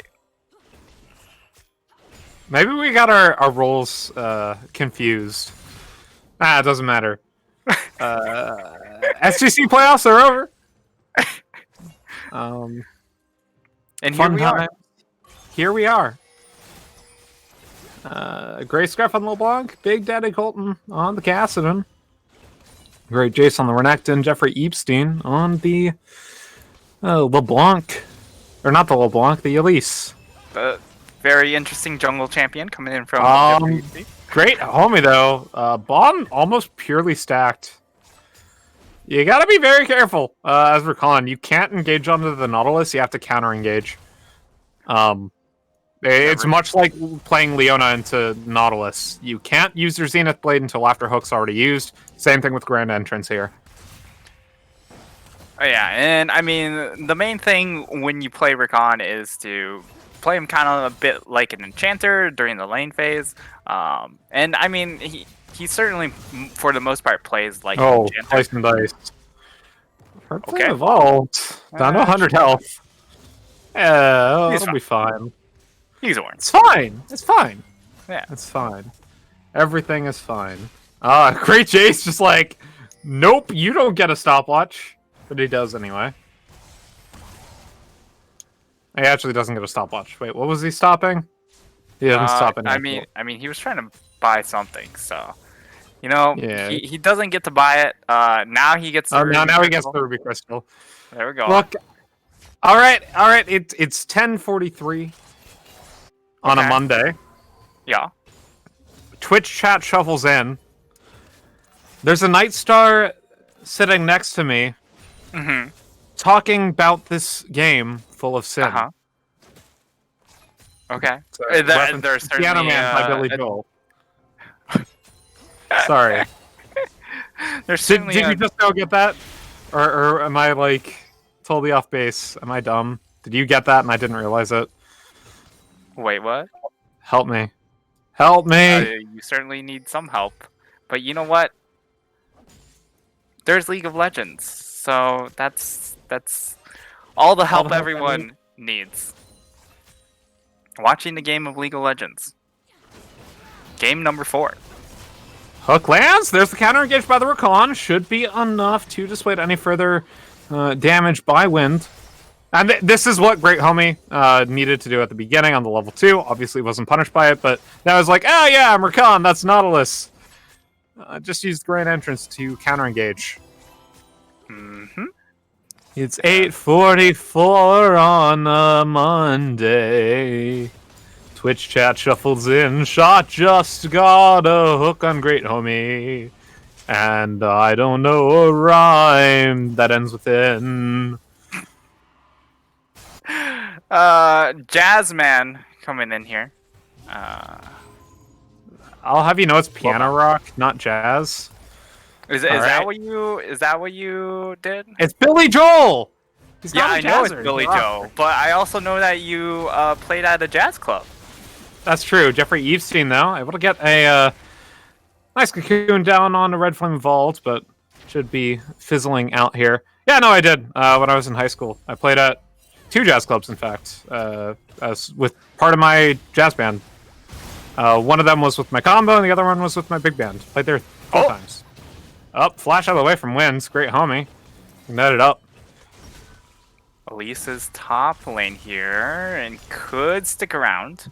So is Skarner. They're looking for a dive. Call of Forge Oh, God. Gonna be not channel. the- Great Date's gonna flash out of the way. And here comes the Cocoon back under tower. Red Flame able to get back out, but he's still taking up the tower shot and he goes down first blood. Double kill for Jeffrey Epstein. Ooh, you could definitely see that coming in from a distance, given the fact that he was just recalling right there. They decided not to go and grab themselves extra vision. And this is what we saw in game number 1 too, remember? Where the Elise, yes, it was a good job from her to find these opening ganks, but also it was a bit of a misplay coming in from World Class Rise in the fact that they never bothered to ward a lot of Elise's gank pass. And that is also kind of the case here, where they could have gotten vision into that tri-bush, but decided to go for the play regardless, and it ends up biting them. The Orange is so far Fortunately- behind now, too. 27 CS down. Yeah. Unfortunately, the kill didn't go onto the Renekton, which would have really doomed the lane, but regardless, it really, really sucks.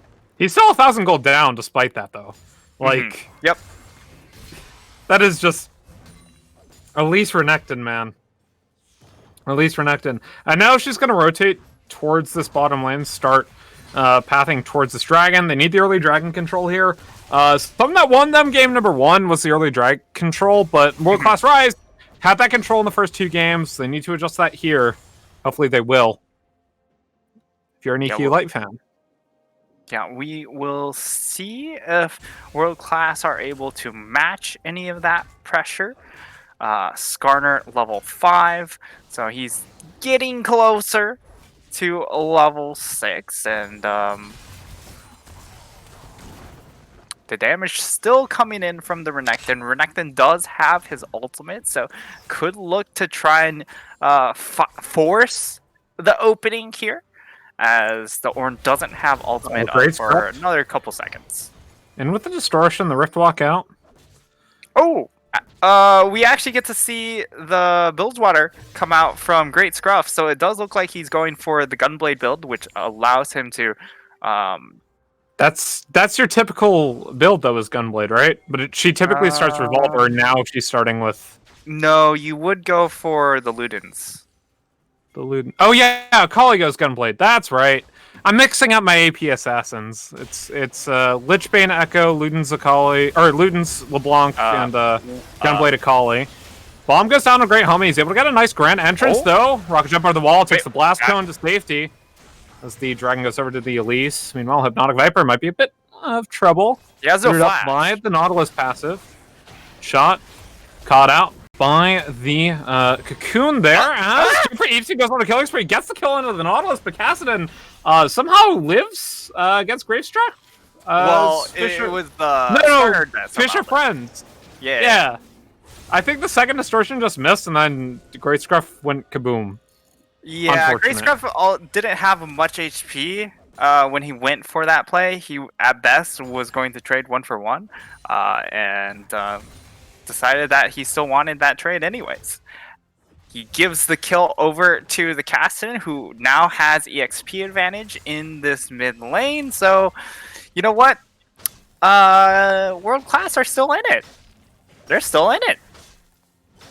Yep. That's it. They still are down 1.6k, so can be a bit of trouble. Jeffrey Epstein, a bit far forward with his team, will repel to get out. Not sure about that pattern. They did not have a way to deal with the Nautilus there, but unfortunately for the Tristana, didn't have the damage in time. Yeah, didn't have the damage, and also just didn't have enough of the health bar to really try and force that trade. Would have just instantly died to 2 Elise Qs, or maybe even just the Spider Q. As Great Scruff, things a little bit harder now that he's donated the kill. Here's shot. Rift walk forward. Distortion out. Able to get the hook. TP being channeled. Distortion back. Might be in trouble, though. Shot has ulti. Great Jace is here, though. Pops the Dominus on a Big Daddy Colton. Gets a slice and dice. Here comes the Call of the Forge God. Able to trade the kill back as Jace gets one. But he's looking for more. Jeffrey Epstein on a rampage. Gets kill into the Orange Charm. Lands from a quickness back into the Grand Entrance now. Taking out Big Daddy Colton. Very low. Rift Walk away to safety. The Elite dives under tower. The Spell Shield comes in time. But there goes the repel. The triple kill. Jeffrey Epstein is insane. And Jeffrey Epstein goes full Eep and he gets everything he ever wanted. Nets himself a triple. He is 6-0 and 1. But and they're once looking for again, more. Wind already down. Godlike. Holy crap. 7-0 and 1. 100% once KP. again, this Elise pick is just doing wonders for the side of EQL here. And on the flip side, what are you doing trying to hard force around a Cassidy? Hello? Yeah, not sure about that one. Hypnotic Viper. Go send to Fisher Friends. Looking for the root down off the Xayah Feather Pull. Flash out of the way. Great homie. Stay shielded up. Thanks to turret shot, but he's alright. Yeah, so Fish Eye Friends are going to be able to walk away, but having to burn that flash is actually a huge cooldown because, I mean, really, the Scar, his peak effectiveness is going to be that pre-11 breakpoints where people still don't want to build an early QSS. So once those QSSs start coming in, that's going to make it a lot more difficult for him to find impact. And at the moment, I mean, without a flash, that's half of your engage power gone. Also, why the Phase Rush and not the Predator? Like, I still don't understand. Like, Phase Rush is still better than the Conqueror Skarner I've seen, but I think Predator is still better. Gets Cocoon down, Dominus popped. Goodbye. Repel to get to safety. Goodbye. Meanwhile, Hypnotic Viper caught out by the Impale into the depth charge. Featherstorm, though, able to tank up a lot of the engage, but he still will go down. Swift Tower charges. We got Plate. Should be first tower. His great homie does not have any form of wave clear. Great Scruff is here, though. Tower does not go down. Yeah, tower is not going to go down, and instead it will be taken up in the top side. And for the side of World Class, they're going to have to settle to try and reset for Dragon. Wait, how did that Q not stop shot from recalling? Huh? There's a very small buffer time where even if you do damage, it will still recall. Okay. Fun. Jeffrey Epstein finds Red Flame Evolves, not able to get Seen this the before. stun, but the knockup doesn't land either. Now going under tower, Call the Forge God being challenged. Jeffrey Epstein gonna repel to get away from that one. Will be an Orin ultimate down. They'll be able to grab first tower for it, though. Not going to be pre-14, but great Jace. Definitely in a snowballing position, as is Jeffrey Epstein. That was on the 14-minute mark. I don't think he got the extra gold, though. They didn't. They didn't get the extra 160, but that's okay. They got most of the plates. That's the important part. And yeah, so for the side of World Class, it's a bit silly to continuously hard force around the Caston. If you're trying to force around the Tristana, I'm certainly okay with that. But the mid lane play was a little bit overzealous, and they paid a big price for that. And as a result, now Red Flame Evolved, he really just doesn't get to play the game for a while now. Yeah, and plus we see the Blade of the Ruined King on the Renekton here. This is the build that has become his mainstay in the absence of Spear Sojin and with the Bork changes. So it's Bork into Black Cleaver if he's in a tank matchup, which he is. And then finally rounding it out with Death's Dance. And then it'll be the 25-minute mark, and it doesn't matter what he builds, because he's useless at that point. We'll see how that goes out this game. Still 100% KP on the Elise right now. Is a mark that you really have to pay attention to. Jeffrey Epstein, though, looking with Grape Homie on the Fish are friends, but the recall came through. Yeah. Great chase. And Slice, Dice has the Q. Gonna slice back forward. It's trades. yes, sir. And Great Jace, he's having a great time in that top lane. I would have preferred if he just continued to. Well, it looks like he wants to try and rotate, look for a rotational play. But given the fact that Dragon is going to be 3 minutes away, it would be a little bit silly. Great Jace, call it Get out. picked off. Kill down. Shot, though, taken out very low. Great Jace pops the ultimate. Shot down to 100 health. Goes down to Hypnotic Viper, who pops the Feather Storm now. Going to try to get the pull. Shutdown lands on the Tristana as he's able to get onto the Renekton. Here comes the Elise, though. Going to try to get on to Red Flame, but he can't do it. As Great Fish picks up the kill. Fish are friends. Kites out of the way through the Feather. Pull back. Will be 2 for 1 in favor of World Class Rise, with the Elise still 7-0-3. Fish are friends. On to Jeffrey Epstein. Gets the spike down. Holy crap, elite damage. Here comes Grace Gruff. Double distortion on to win with the Q. Not going to be able to get the last little tick through the root, though. Hypnotic Viper, though. This round here, Cocoon lands on a Red Flame Evolved, and that should let the fight fizzle. Yeah, and I mean, the Ornn just doesn't have magic resistance, so certainly Jeffrey Epstein could just zero out that Ornn in the top side if he is just too far extended. And again, I mentioned the Renekton. It would be a shame if he just came down and gave over a shutdown, and that's kind of what happened. So it goes into the hands of the Tristana, which is their mid-game win condition, just because the Kassadin is just way too far away, and the Ornn is just not going to become relevant anytime soon. So you need this Tristana really to carry you through this mid-game. But she's only on par with items with the Xayah, right? She has the Storm Razor, building Crit Cloak plus Dagger, so we'll see which Zeal item she decides to build. Xayah has the Essence Reaver, now building into the Infinity Edge herself. As Fisher Friends might find great stuff, but he doesn't have the Impale ready to go. Yeah, and now we're going to see the Gunblade completed by Great Scruff. We should now see him spec into that Lost Chapter item. That's typically the build path here, as he is just going to continue to harass this Kassadin, who is very, very far behind. Good for Epstein's around, though. Cocoon lands, despite the Rift Walk. Great Scruff, Q forward. Back into the distortion, not going to end up grabbing too much off of that one. Dragon spawns 23 seconds. Is going to be a Cloud Soul this game. Both teams with a single dragon. Single dragon. Cloud Soul on the table is actually really, really good for both of these mid laners. And Great Jace. Yeah, Grace Jace is going to have a good time. And Fish are friends. With it as well.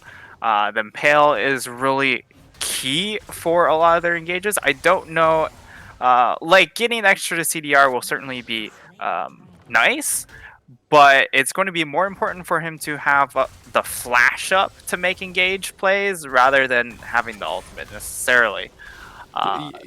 You know what build for Skarner doesn't require flash to be out to be useful?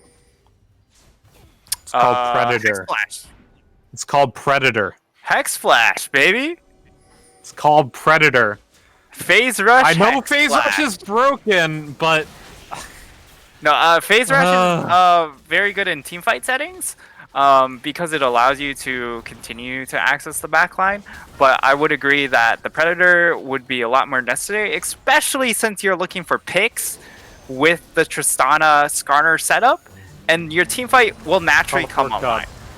Gets on a Jeffrey Epstein, but he's already caught in the Impale. Gonna repel back down to his team. He's not able to get the kill. The shutdown lands on the Kassadin through the top, but there's so much damage coming out from Hypnotic Viper as he trades it back onto the Kassadin. The Golden comes out for the top laner, but it's 2 for 2. But That's getting a 2 for 2. Holy moly. Yeah, getting a 2 for 2 is actually a huge win for the side of a world class because they were able to get the shutdown onto the Kassadin. So they got shutdown gold, a full 1,000 gold onto the Cassidy, and that's going to help them considerably. And now Rocket Wind jump could on find the Wind. 1v1. Feather Storm gets the pull back, but he's caught by the bomb! Shut down and rocket jump out. Yeah, Great Rocket jump Jace now. out, and Fisher Follow Friends me. going, look. Has Dominus on cooldown, so he won't be able to do much there. Wind. Rocket jump's not available. Gets the bomb down. 2 more stacks. Flash forward. Gets the slice and nice. Gets back through. Here comes Grey Homie with the shields and the knockup. The double kill for Great Jace. What was that turn? He had no health. Yeah, and that was the full stack or rage empowered W coming in from Renekton, just absolutely annihilating Tristana's health bar there, and that's some of the turn power he has once he does have that completed Blade of the Ruined King. Just does a large burst of damage with that W. And they're going to get one more charge onto this tier 3 tower, but it's not going to be able to break it. But again, all of the stuff that they are able to do right now is kind of necessary. They have to be able to break the base early on. They need to be able to open things up by that 25-minute mark, as you mentioned. And all things considered, they're doing a very good job with it. Shot not able to get the hook down. Root lands, but here comes the Rift Walk. Hypnotic Viper gets the pull back to Rooted, but still goes down. Jeffrey Epstein in the Winks. Pops Spiderling down. Baron's up. Yeah, Baron is up. However, Shot doesn't quite have the health bar to really help out here. And Great Homie does have knowledge of this play. Castanet using his teleport here.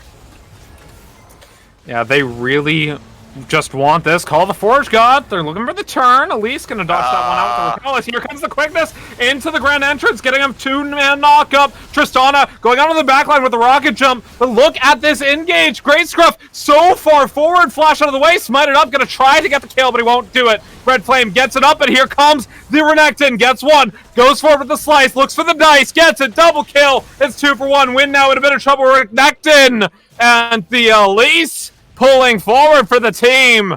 It's 3 for 1, and EQ Light are still ahead. And that was just such a baffling play coming out from World Class.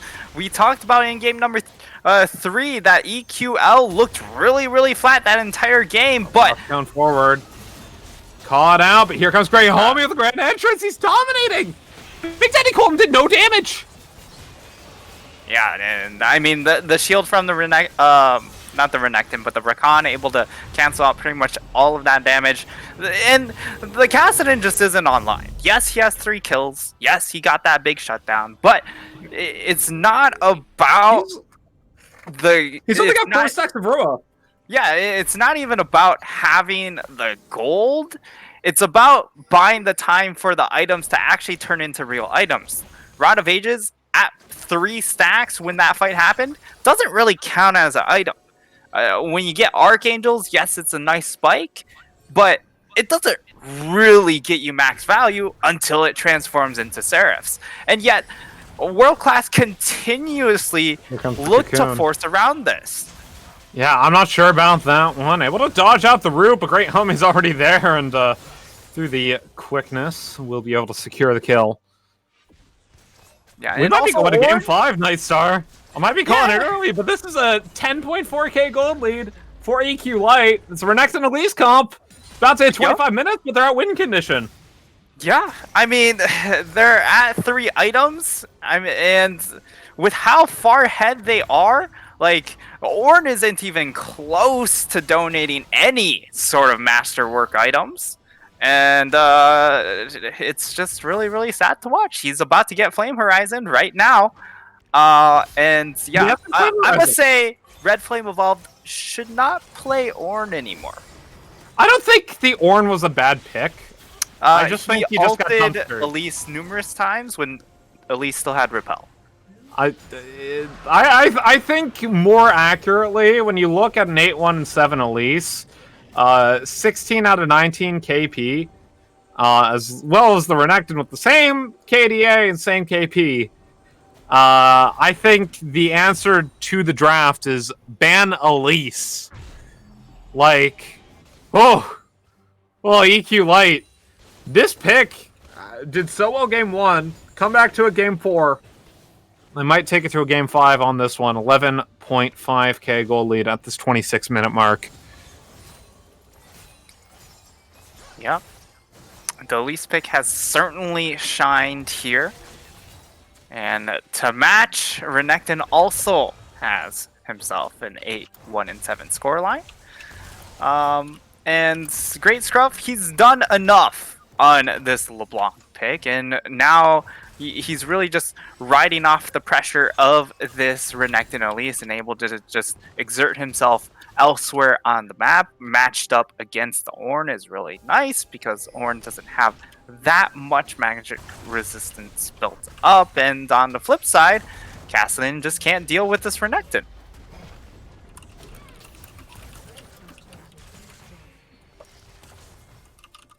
So now we're just going to be looking at these waves crashing. That's pretty much it. Evolved might go down to Great Scruff. Indeed does.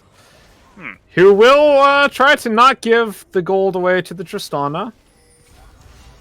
Picks up the tower shot, goes into passive form, Win picks up the kill. But EQ Light already taking the top tower. Yeah, and really good use of the time bought by LeBlanc to just finish off that top lane tower. And this is really important. At the 27-minute mark, they've broken pretty much 3 out of 3 tier 3s since the mid lane tower is extremely low.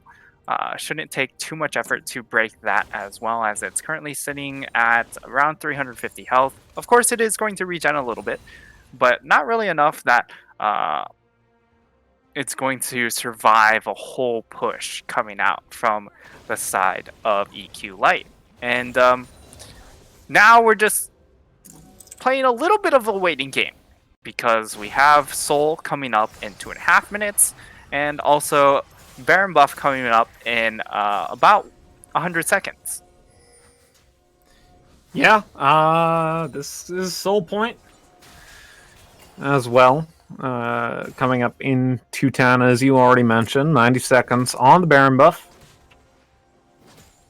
And this is kind of insurmountable. Not gonna lie. 13k, 28 minutes. It's very, very rough.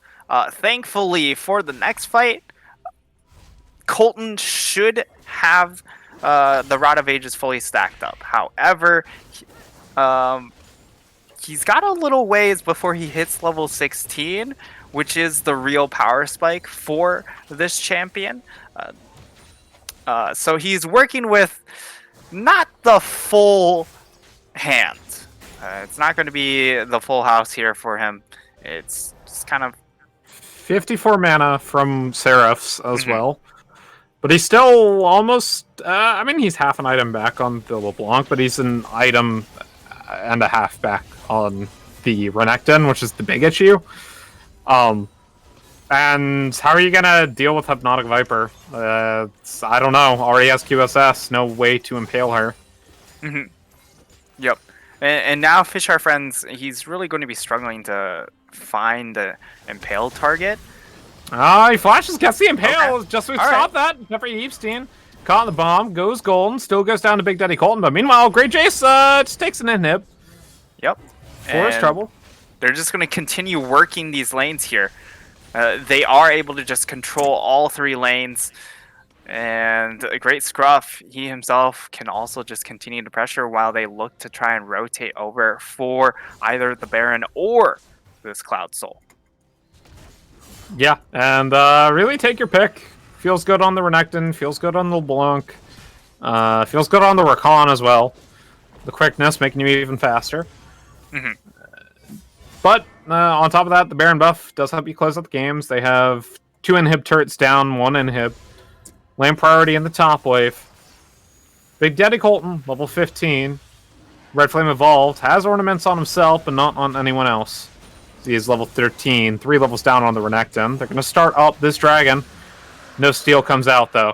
Uncontested, as the Elise was nowhere nearby. Here comes Great Jace, though. Flash, Dominus, gets the slice and dice. Wind, get a rocket jump out of the way, but here comes the quickness into the knockup. Flash gets the charm. Wind taken down low, and that's going to be Great Homie picking up the kill. Great Scruff now going to be able to get the root down on the shot, but he flashes out. With the Tristana gone, that might just be game. Just be it. Yeah, it really could just be it here. They're able to take that mid inhib, but with top lane escorting in supers, they can just push in with those super minions, and it looks like they're gonna look for the ends. Call the Forge God. Gonna look for a final fight. Only able to get a knockup onto Great Homie, who does get a knockup of himself onto 2. Jeffrey Epstein picks up the kill onto the enemy mid laner as Fisher Friends goes down. The knockup from the Orn gets onto 2, but it's not gonna be enough. Too little, too late. World Class Esports going down. The Cocoon. That's one more kill, and that's gonna be it. That's gonna be it. EQ, let go and take this to a game 5. Yeah, and we're heading the full distance, Finnick. It was an 11-0 turret shutdown coming in from EQL, and that's how they're taking into this game 5 off the back of a monstrous repeats Elise performance from Jeffrey Epstein. Yeah, like so both Jeffrey Epstein and Great Jace had the same KP, but the Renekton just does not win as hard without Jeffrey Epstein getting ahead. And holy crap, 7-0-1, I believe it was at the 10 or 12 minute mark. Just insane plays from Jeffrey Epstein on the Elise. He played very well game 1. This was just a monstrous game from him. That needs to be banned away by World Class going into game number 5. What are your thoughts, man? How does World Class recover going into this 5th game? Yeah, it just feels like they don't have any early game plan against a lot of these early game champions, especially when they are just going a bit scaling here. And then a lot of the shot calling felt really pressured. You saw a lot of the early kills coming in from the Elise, and then you just felt like the side of World Class, they felt that they needed to strike back when what they really needed to do was just slow the game down without going for that big haymaker counterpunch, because they just didn't have the guns loaded up to actually go for those haymakers.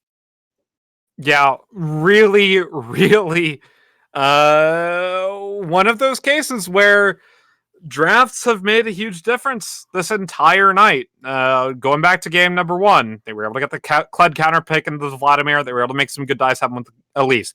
Game number 2, we saw this Camille pick come out for EQ Light. They weren't able to capitalize on that against the Gangplank. Game number 3, World Class take the Camille pick, and they're able to capitalize on that scale into late game. Game number 4, once again, this top lane, whoever ends up getting the better matchup here and whoever ends up winning that lane ends up just snowballing so hard for either of these teams. We are going to have to take a break, though, to reset for game number 5. So don't go anywhere. We'll be right back. Ready to go. Game number 5, EQ Light versus World Class Rise. Don't touch that browser.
Hello, everybody, and welcome back to the Upsurge Junior League Lower Bracket Finals. It's game number 5. My name is Finnick, joined on the desk today by Frank, Nightstar, Peng.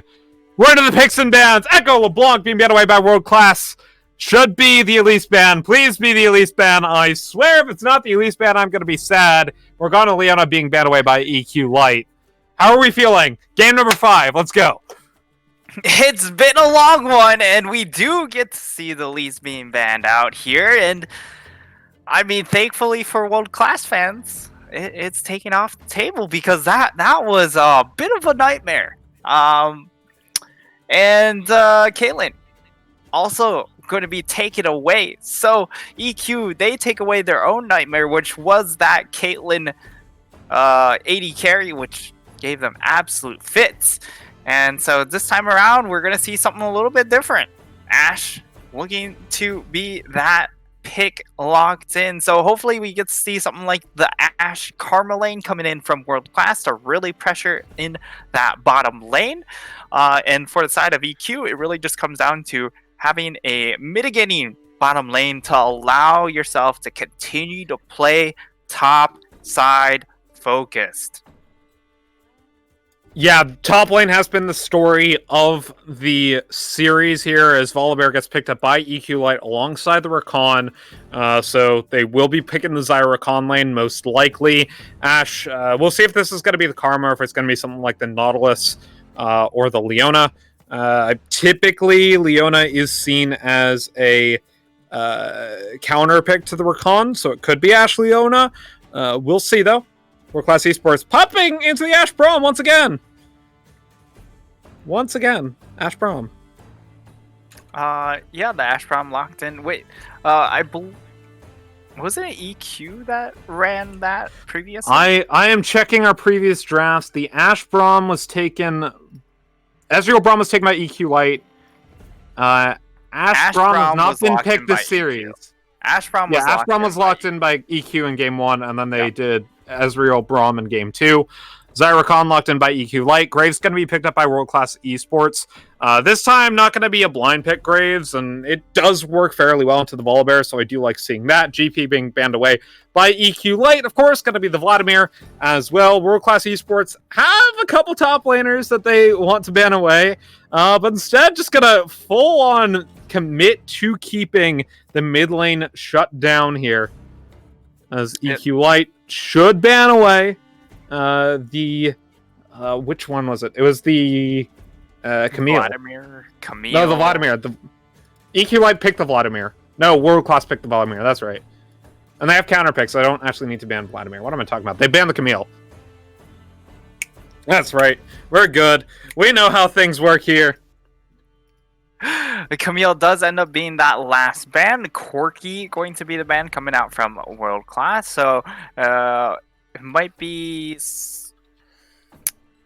Most likely it's just going to be an Orianna pick coming in from World Class. I don't really see a whole lot different coming in. Or from EQ.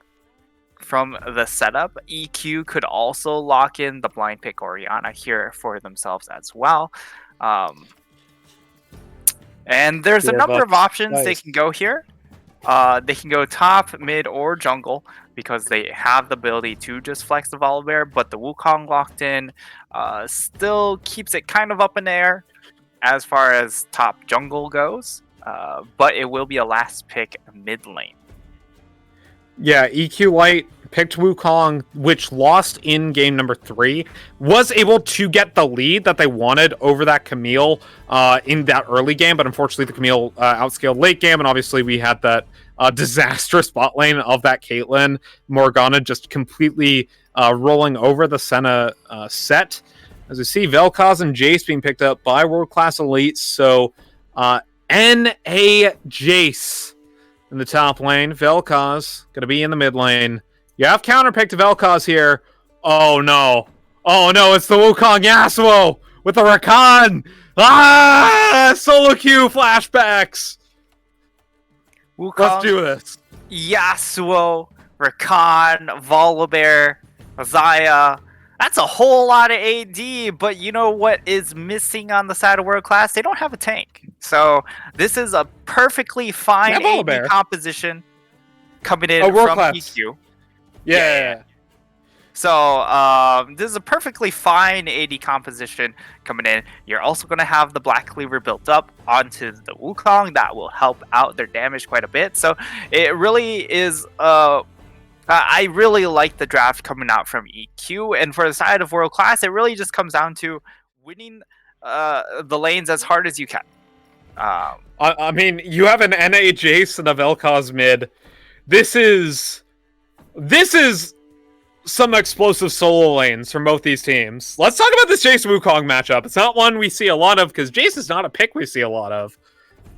Yeah, but we did mention it pregame, right? Where Red Evolved does play a lot of top lane Jace in his solo queue history. Has also picked a decent amount during the split, so he's certainly comfortable on this champion. And Jace also one of those champions that just wins lane. However, Wukong still level 1 Wukong is what we have to watch out for.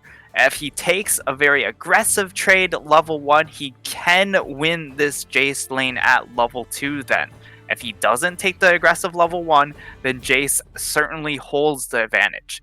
So that will be the swing factor top side. And I mean, mid lane, technically, Vel'Koz can auto through Yasuo wall.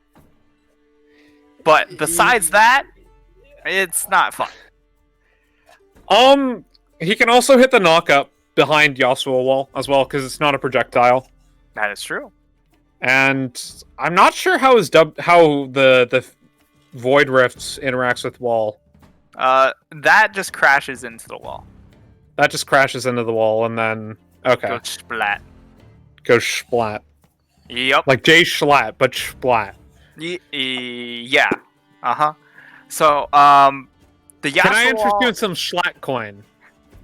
the Yasuo wall actually gets a whole lot of value in this game because there's just so many projectiles besides some of the Vel'Koz ones, but there's a lot of big ticket ones, right? Like the Braum ultimates, the Ashe ultimate, the Jace EQ. So there's a lot of things he can block. Of course, the Graves as well. So the Yasuo pick really does a lot for this EQ composition. Yeah, and kind of on top of that, when you see a win wall, your thought is, okay, that's great as a defensive move, but how does he actually fare in these team fights? Well, you have a Wukong and a Rakan. This is the only thing more dirty would be a Malphite somewhere in this composition, like a Wukong jungle and Malphite top. This is like all in on the Yasuo Wukong from EQ Light. And you see this top lane matchup where the Jace should have the advantage post level 1. You have the Yasuo who should have the advantage post level 1 as well on this Vel'Koz. Then we look at the bottom lane and we're just like, sup. I'm here. I'm chilling. We're farming. Chillin'. We're doing Ashbrom, stuff. Get it? Freljord. Yeah. There's a Volibear here too. No Ornn, no Anivia, so only one out of the 3 demigods of the Freljord. Feels bad, man. One god to rule them all. No, Anivia is better than both Ornn and Volibear. Don't at me. In the lore, anyway. I will say. Actually, she's better in game 2. Anivia represent. Anivia means represent. Anyway, all that being said, like, so we have these solo lanes which are very explosive. We have one that's supposed to win for world class, one that's supposed to win for EQ. We have this kind of bot lane where both just want to farm and scale. Zyracon, I think, have a slight advantage over the Ashbrom, if I'm not mistaken. We look into the jungle, and this has been a difference maker as well as this top lane matchup in all 4 of these games. Fisher Friends on the Graves, and Jeffrey Epstein on the Volibear. Now, this Graves pickup was picked up by World Class in game number 1. They did lose that game. Or the Volibear was picked up by EQ Light in game number 3. in which that was also a loss for them. So neither of these junglers have won. But based on the performances you've seen from both of these junglers, what are your thoughts about both these picks going into game number 5? I think it's a really good fit for both of these junglers, mostly because Fish Our Friends has kind of struggled to really apply a lot of early pressure. So putting him on the Graves to allow him to power farm in this matchup is nice. On the flip side, for Jeffrey, he's done a really, really nice job of being super aggressive, and Volibear is another champion that can facilitate that. And he also does have some decent lanes to gank, but I think for the most part, he's going to be really hard focused on making this Vel'Koz pick very, very miserable. And I am very concerned about this Vel'Koz pick. Yeah, it can be very much abused by this Yasuo. That said, once again, this Jace should have the winning matchup post 2, so you have the solo lanes that are really snowball oriented from both teams. I am excited. You should be too. But before we get into the game, we're going to have to take a quick break as we load in. Don't touch that browser. Don't go anywhere. Whatever other cliches you want me to say, we'll be right back with more of the Upsurge Junior League lower bracket finals on the Upsurge Esports Twitch channel.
Hello, everybody, and welcome to the Upsurge Junior League lower bracket finals. Game number 5. My name is Finnick, joined by Frank Nightstar, Pang on the desk. It's do or die. Winner goes to the grand finals. Losers go home packing. EQ Light on the red side. World Class Rise on the blue side. I'm hyped. Are you hyped? I am hyped! Chat, are you hyped? Put some Pog Champs in the chat for game number 5. I'd never do that. That's kind of cringe. Not gonna lie. All right. Good work, Finnick. You just ruined the mood with your Pog champs. Now everybody better start weird champing him. All right. Do you even have Weird Champ enabled? I don't That's know. like a BTTV emote. I don't know. Do we There's have only one way to BTTV find out. emotes enabled? Only one way to find out, chat. As we see a late invade coming in. World Class Esports. World Class Rise. This could be big. Rising up to They the definitely occasion. don't know. EQ Lion starting out the blue buff. Gonna be spotted out now. Fromm gets a Q down into the W. 4 stacks to the passive. Jeffrey Eepstein swipes around, then flashes over, and it doesn't matter. First blood to World Class Rise. And the Graves gets the buff. Graves gets the buff. He also, gets an extra bit of gold for himself there with the assist. The Ash gets first blood. A lot of nice things coming out, but in that top side, Great Jace goes for the level 1 trade, and you see him just win out big time as Red Flame Evolved is going to be forced to chug potions. And Great Jace definitely could just win out once he has the hit level 2. And trade back in, push back. Things just playing exactly how I mentioned, Finnick! Exactly according to Kakiku. Translators note Kakiku means plan. Yeah, or as Yasuo could tell you. As Yasuo can tell you, or Yone. Yeah.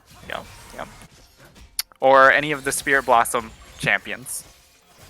Aurelia? I think she has a Spirit Blossom skin, right? Pretty no. much, Ione is just Japan, right? That's like the whole thing.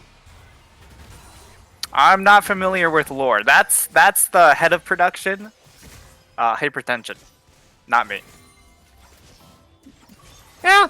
Shout out to Hypertension for his lore tier list available on a Reddit near you.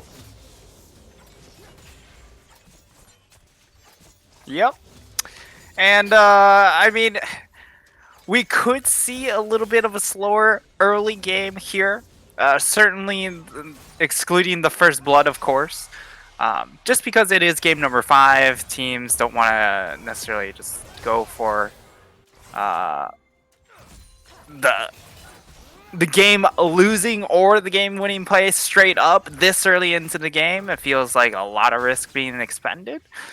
And also, I mean, the big high risk player, Jeffrey Eepstein, he did get shut down early on, so that feels bad.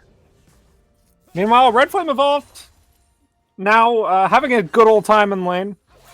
Now that he has quite a bit of damage off of his EQ combo. There's our friends, though. Gonna try to find his way on a Great Scruff. Gets the blind down, knock-up lands from the Vel'Koz, but here's the teleport. TP. Jeffrey Eepstein now looking for his way. 2 flashes expended! 2 flashes for a TP. And that's not worth, I don't know what is. That is definitely very, very worth there. Great Jace, however, wasn't able to buy any potions, which feels a little bit unfortunate for him, and the fact that he's not going to come back into this lane with much sustain. So he's going to be heavily reliant on the Dorn Shield and his passive to get him through this lane. And yeah, we'll see. Now that the wave is starting to bounce back, he should be able to really slowly scale up here in this top side. And I'm very interested on how Red Flame will approach this lane as far as his build path goes. He could opt for something like the Manamune. Red Flame in the Hammer form. Yeah. Great Jace has to avoid this dive. Fisher Friends and Red Flame Evolved. EQ combo, gonna be a miss. Blocked by a minion. Oh, yeah, and that's going to be the end of that one. And although Great Jace does get denied some of that farm, which is still a nice exchange coming out. They are still going to be happy with the result from that. and we'll see now where the next bit of real action is going to happen, as Colton still struggling on this mid lane. Yeah, just a feels bad matchup for the Vel'Koz here. Gold was pretty much equalized from the first blood play, and since there haven't been any more kills, this benefits the Yasuo quite a bit. He's just able to keep the Vel'Koz from farming, and then do as Yasuo does. Already has the crit, or not the crit boots, the attack speed boots, and the Berserker's Greaves should be building onto the Infinity Edge, or Static Shiv, pretty nicely. Those are his 2 crit items. As we see, World Class starting up the Dragon. TP expanded from the Vel'Koz to make sure that one goes over. TP burned by the Vel'Koz. He was just coming back into lane regardless. So not a huge loss for him, and it just helps make sure that they are able to secure that dragon. It is going to be a Cloud Dragon, so nice for the Ashe, really, for this composition. But beyond that, it's kind of whatever. As now we're just kind of waiting for, again, the next real action to come through, as Great Homie just goes ahead, clears that. And it should be focused around this Yasuo. That should be where the next play really happens. But we'll see if that... And Fisher Friends is around down bot side, but Way's in such a position where he can't really gank. Should be able to take his recall just fine here. As he builds towards the warrior and Chant. Gonna grab the boots. Predator actually was taken on Jeffrey Epstein this game. I forget if he did that on previous games, but here's the flash. The Predator boots. The W. Big Daddy Colton goes down low, and the Yasuo picks it up with the Q. Great scruff. Picks up his first kill of the game. It's fine. He'll never hit his 0-7 power spike, so World Class Rise are totally okay right now. Yeah, they're fine. He's not going to hit 07, so, no chance of that happening. But the Yasuo hitting that kill, definitely really, really nice there. Being able to find that kill onto the Yasuo, get that extra gold over to him. He's just so far ahead in this mid lane matchup at the moment. 900 gold, that's almost 50% more gold than the Vel'Koz. 50%. That's like half of 100%. Yep. Nope. It's my goal in life. There we go. To make Nightstar break the straight face character and start laughing on stream, which we just got here, so totally fine. Discount TJ showing cracks. Yeah, unfortunate. They got to get back into character. My apologies, chat. I know you guys expected more out of me, but I also expected more out of the Vel'Koz pick. But it's never going to happen. Jeffrey Epstein, Predator popped. Not going to go for the gank, though, as they were sufficiently far back, and he was on a ward. Rift Herald going to be spawned in the mid lane by the Graves. Not sure about this particular one. Jeffrey Epstein is here. Smite, Flash going to be popped by Fish. Our friends. Plates go over. Yeah, plates are still obtained by the Graves, which is going to be really, really nice. Unfortunately, the Vel'Koz doesn't get any of it, but at this point, can you really count the Vel'Koz as a champion? The answer is no. Doesn't have any item. Maybe once he gets his first item, he'll be able to get back into it. But yeah, right now it just feels super, super bad for Colton. And yeah, it really just, again, comes down to playing around this Yasuo pick as much as possible now that they are into this mid game, or looking to get into this mid game. Chris Gruff is here. There's the dunk by Big Daddy Colton. Gonna get some plates down. Yeah, able to get an additional plate. Valero Okay. dodged out. You know, you miss 100% of the enchanted crystal arrows you don't take. You know, I'm actually. I know one of my friends, caster friends, also mentioned this, but I'm surprised that not more Ash players are just recalling and just lining up an arrow straight down mid. I think that is a play that needs to be utilized a little bit more often, given the fact that, especially in a lane like this, where Xayah Rakan just have so much safety, and you're also playing with a Braum, you're not necessarily looking to just go for all-in trades. You can just throw out the Ash arrow, and by the time it comes back up, you'll have it for lane. Yeah, it's a 90-second cooldown. It's not the end of the world if it's a swing and a miss, but you just gotta take them.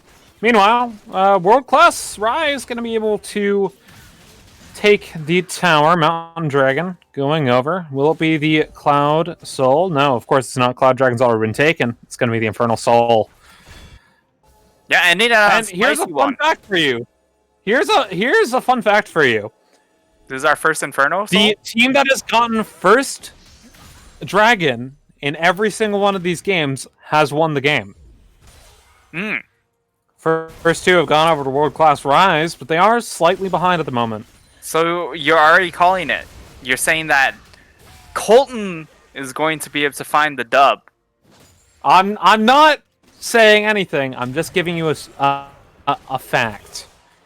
Okay. Now, feel free to destroy me with facts and logic all you want as the last breath gets popped. Flash going to be taken out by Big Daddy Colton, who will pop the Q. Not going to be able to get any follow-up damage, so it was great scruff. Looks for the tornado on a shot. And Colton just continues to struggle. Now doesn't have his flash available. See? It's already back up. Not Viper. Down to 200 health, but here comes Jeffrey Eve's team forcing the flash out of wind.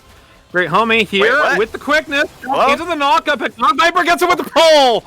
Gets a kill on the wind. Nicely done combo from Great Homie and Hypnotic Viper. Yeah, it is going to be them being able to secure that kill and also get an additional 50 gold. Get themselves that extra health pot with that turret plate. And now that's going to be the recall. So turret plate's about to fall. However, in this mid lane, that's a third plate about to be taken by this Yasuo, and Yasuo is just really, really out of control. He has over 2,000 gold lead. Over 2,000 gold lead in this mid lane. Yeah, kind of disgusting to see Yasuo like that. Brings me back to my solo queue games. However, Ainz and Anivia never feed a Yasuo that badly. No, never. Never, ever, ever, ever, ever. This is definitely a case of their Yasuo. Yeah, this is their Yasuo. Yeah. Not our Yasuo. Nice win wall. Yep. Everything just perfectly. Just lining up absolutely perfectly for great scruff here. And it's going to take some really crazy team fights. Everything's coming up Millhouse. No. I actually don't understand the reference. It's a reference to The Simpsons. Oh. I actually didn't watch Simpsons as a kid. I didn't watch it as a kid either. It's not meant for kids. Hold up. That's like saying I didn't watch South Park as a kid. South Park is also not for kids. Wait. People didn't watch that as a kid? I didn't watch South Park as a kid. You kidding? I mean, I watch it now. South Park is hilarious. But when I was like 10 to 14 years old, like, no. No way in heck my parents would let me watch South Park. Well, that's awkward. Well then, Jeffrey, moving on. Stun down, Red Flame, gonna flash over. Yeah, League of Legends, more important than primetime adult television. Or adult animated television, I should say. Adult cartoon. Still not as good as Gravity Falls or Avatar The Last Airbender. Wait, what? We'll say. Gravity Falls and Avatar: The Last Airbender are both really, really good. Please tell me you've watched Avatar at least. Oh, I thought you said it as like one TV show, and I was like very confused. No. I'm talking like- about both the TV shows. Please tell me you've watched one or both of those TV shows, at the very Yeah, least. I have. I've watched Avatar. Cool. Have you watched Gravity Falls? I have not. Phineas and Ferb. I did not. You... Look, what? I'm dealing with a Zoomer here. Admin, can I get another co-caster? One that's, Wait, a what? little bit more cultured. Zoomer, excuse me. I watched. Yeah, Power Rangers. bona fide Gen Z. I watched Mighty Morphin Power Rangers. Thank you very much. Here comes the last breath, though. Into the quickness, the knock-up lands. Lifeform disintegration. It does some damage on a Great Scruff, but he's not able to get the kill. With the Enchanted Crystal Arrow connects. That's going to be a dead Great Homie. It's support for support. Support for support, and now Jeffrey. Oh, the knock-up lands for Jeffrey Eves team. Because your friends picks up the kill. Their flame evolve takes the turret in the top lane. Top turret taken, as it were. Okay. Jeffrey just goes a little bit too far. And now Fish Our Friends, he Gotta himself. do the same. Rooted up by the Zaya. Damage comes through. Gets the near sight down onto Great Scruff. Wind is Doesn't have here. flash. Flash cannon over the wall. The safety. Meanwhile, Red Flame evolved. Gets some damage out onto the top lane turret. But here comes Great Jace. Gets Q down. Hammer form back in. Gets some damage. Meanwhile, Dragon being taken by the side of World Class Rise. Third straight dragon for them. This reminds me of game number 3, I believe it was, where... Or was it game 2 that was, like, the close one? It was game 2. Game 2 was, like, the really close one, where we see Great Jace no longer with the lead, but it is, in this case, Great Scruff with a large lead, but these objectives keep going the way of World Class Rise, and now you have to be very concerned for the Dragon Soul. That is very powerful in the hands of a Vel'Koz, a Jace, and a Graves. Yeah. There's definitely a lot of threat coming out from this Inferno, so just so much range poke with the Ashe Jace and the Vel'Koz, as you mentioned. And this Vel'Koz is wait, where's his first item? Oh, okay, he's sitting on 1900 gold. He can get some things. I'm not a Viper. Flashes out in mid lane as we see the EQ combo from Red Flame Evolved. This mid lane, though, that's what you have to take a look at. EQ Light, Yasuo, in fact, almost on the one and only Infinity Edge. Mhm. Get him to 100% crit. Yep. And from there, he already has Essence Reaver, so he won't be going for Sterix Gauge build, which means he'll probably be going Death Dance third item, if I'm not mistaken. You mean Phantom Dancer? Yeah, it's Phantom Dancer. Sorry, not Essence Reaver. They're both blue, alright! I assumed you just looked at the Zaya build while you were talking about that one, since Zaya does have an Essence Reaver. Yeah, she does. But no, I was thinking of... Well, you knew which item I was talking about because I was talking about not buying a Sterix Gauge. Lifeline is a broken passive. Also, Lifeline. AP Volibear, jungle, by the way. What? Ooh, Wait, okay. hold up. Wait, what? That's Hold up. Cinderhulk, Orcs, and Hextech Revolver. Hold up.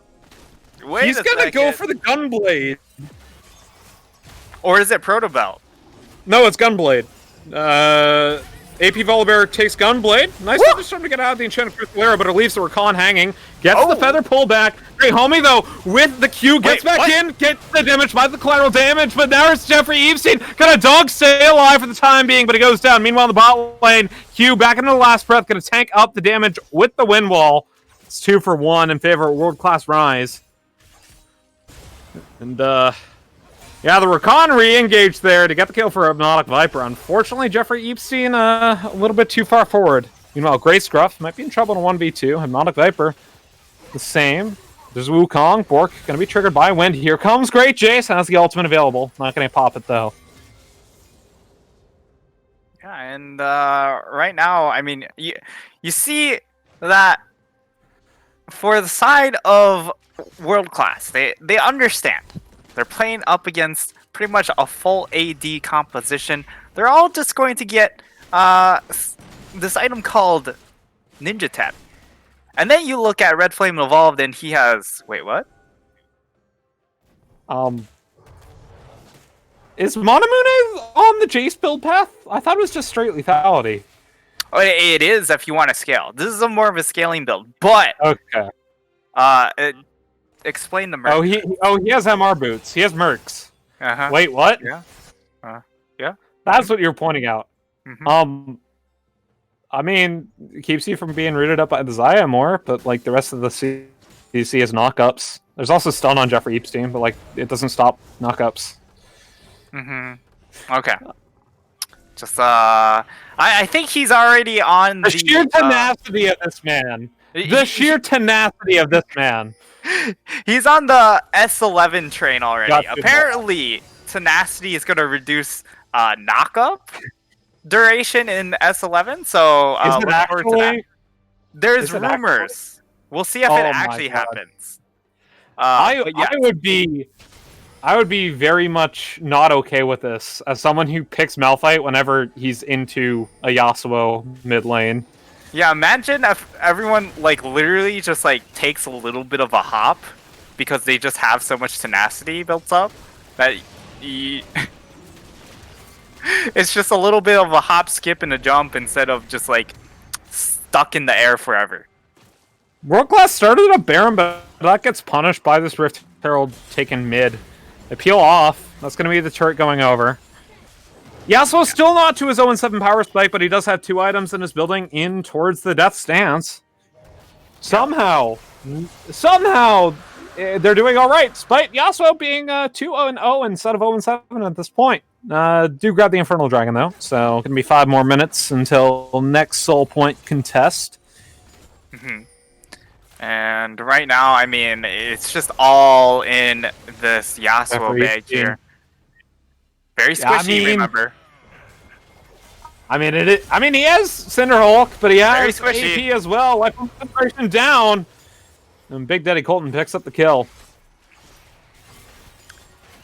So, I mean, to explain the build, I mean, I guess he saw that his team was full AD and decided that, yes, we need the magic damage. But really, if you wanted magic damage, you could just have your Rakan build like a Protobelt or a Zanya's.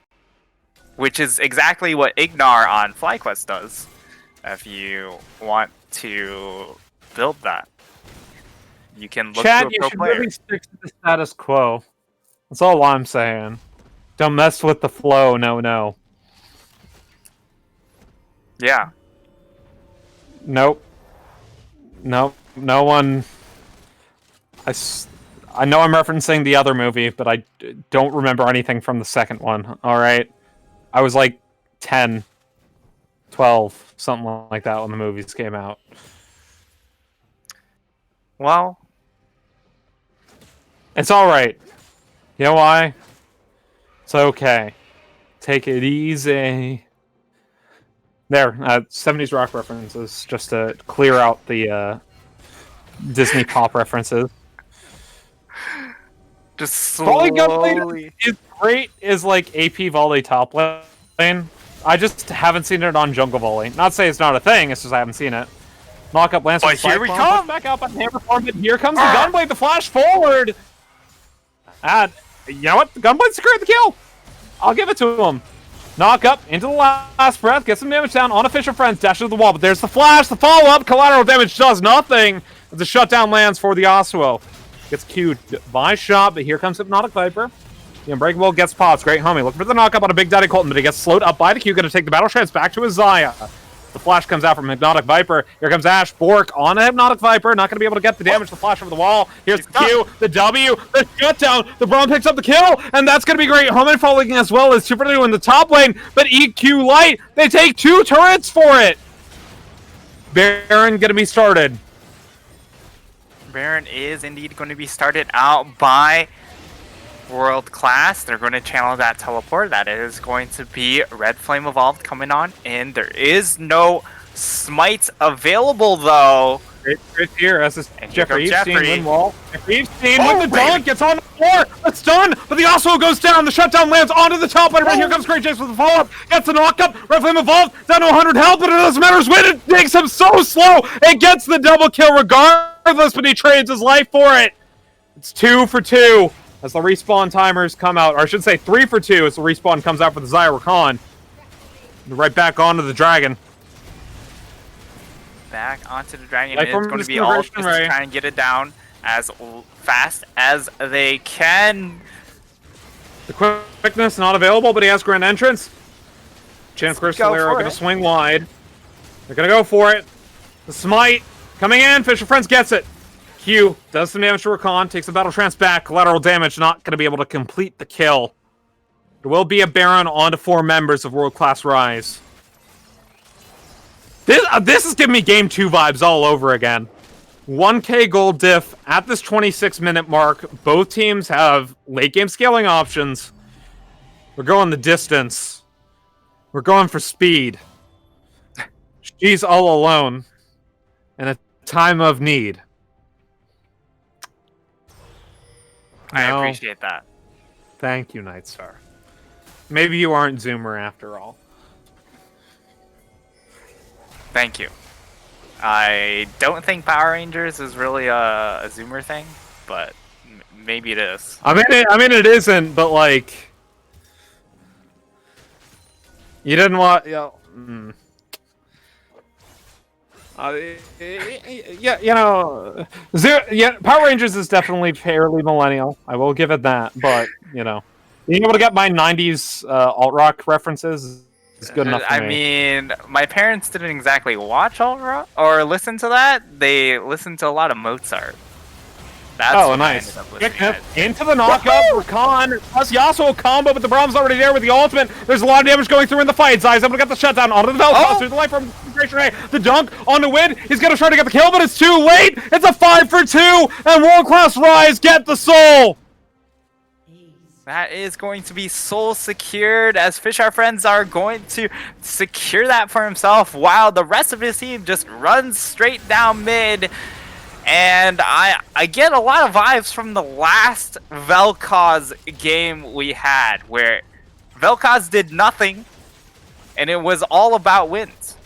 As Win just goes through that entire fight, absolutely untouched. He just free hits like none other, and he's just farming away. How do you Farming deal away. with an Ashe this far ahead? Yeah, and I mean, these ninja tabbies are giving them so much value. You just see how much damage they aren't taking, and we really do need to start seeing some of these last whisper items come through for the side of EQ, because now the damage is starting to peter out, and once GAs start getting built by some of these members, that makes them incredibly difficult to kill. Yeah, and looking at this Yasuo, he has the Death Stance building into what I assume is a Gargoyle Stone Plate. Probably a GA. He just needs to dive onto the Ashe. If the Ashe dies in the fight, there goes all the damage, because Jace is falling off for the most part. Yes, he has Muramana stacked, but he's still going lethality items. Graves doesn't do a lot of damage late either. This Vel'Koz is pretty much useless. I hate to say it, but, you know, he's been Flame Horizon by the Yasuo. We didn't mention that, but he's been Flamed Horizon by the Yasuo. It's all about killing the Ashe. Yeah, Great and- Scruffs, gotta do it. Yeah, and the Ashe is the big piece in this composition because of the fact that it just provides so much of their peel back composition that no one else can do without it. Without the Ashe slow and the Ashe poke. Wukong.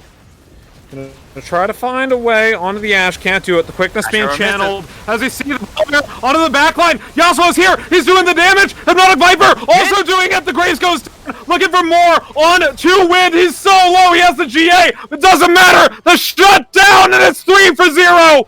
EQ Light, no GAs. Not completed yet. Red Flame evolves. Going to try to make his way out with the E. Grey Scruff's already on it. Shutdown lands. EQ Light back into the game.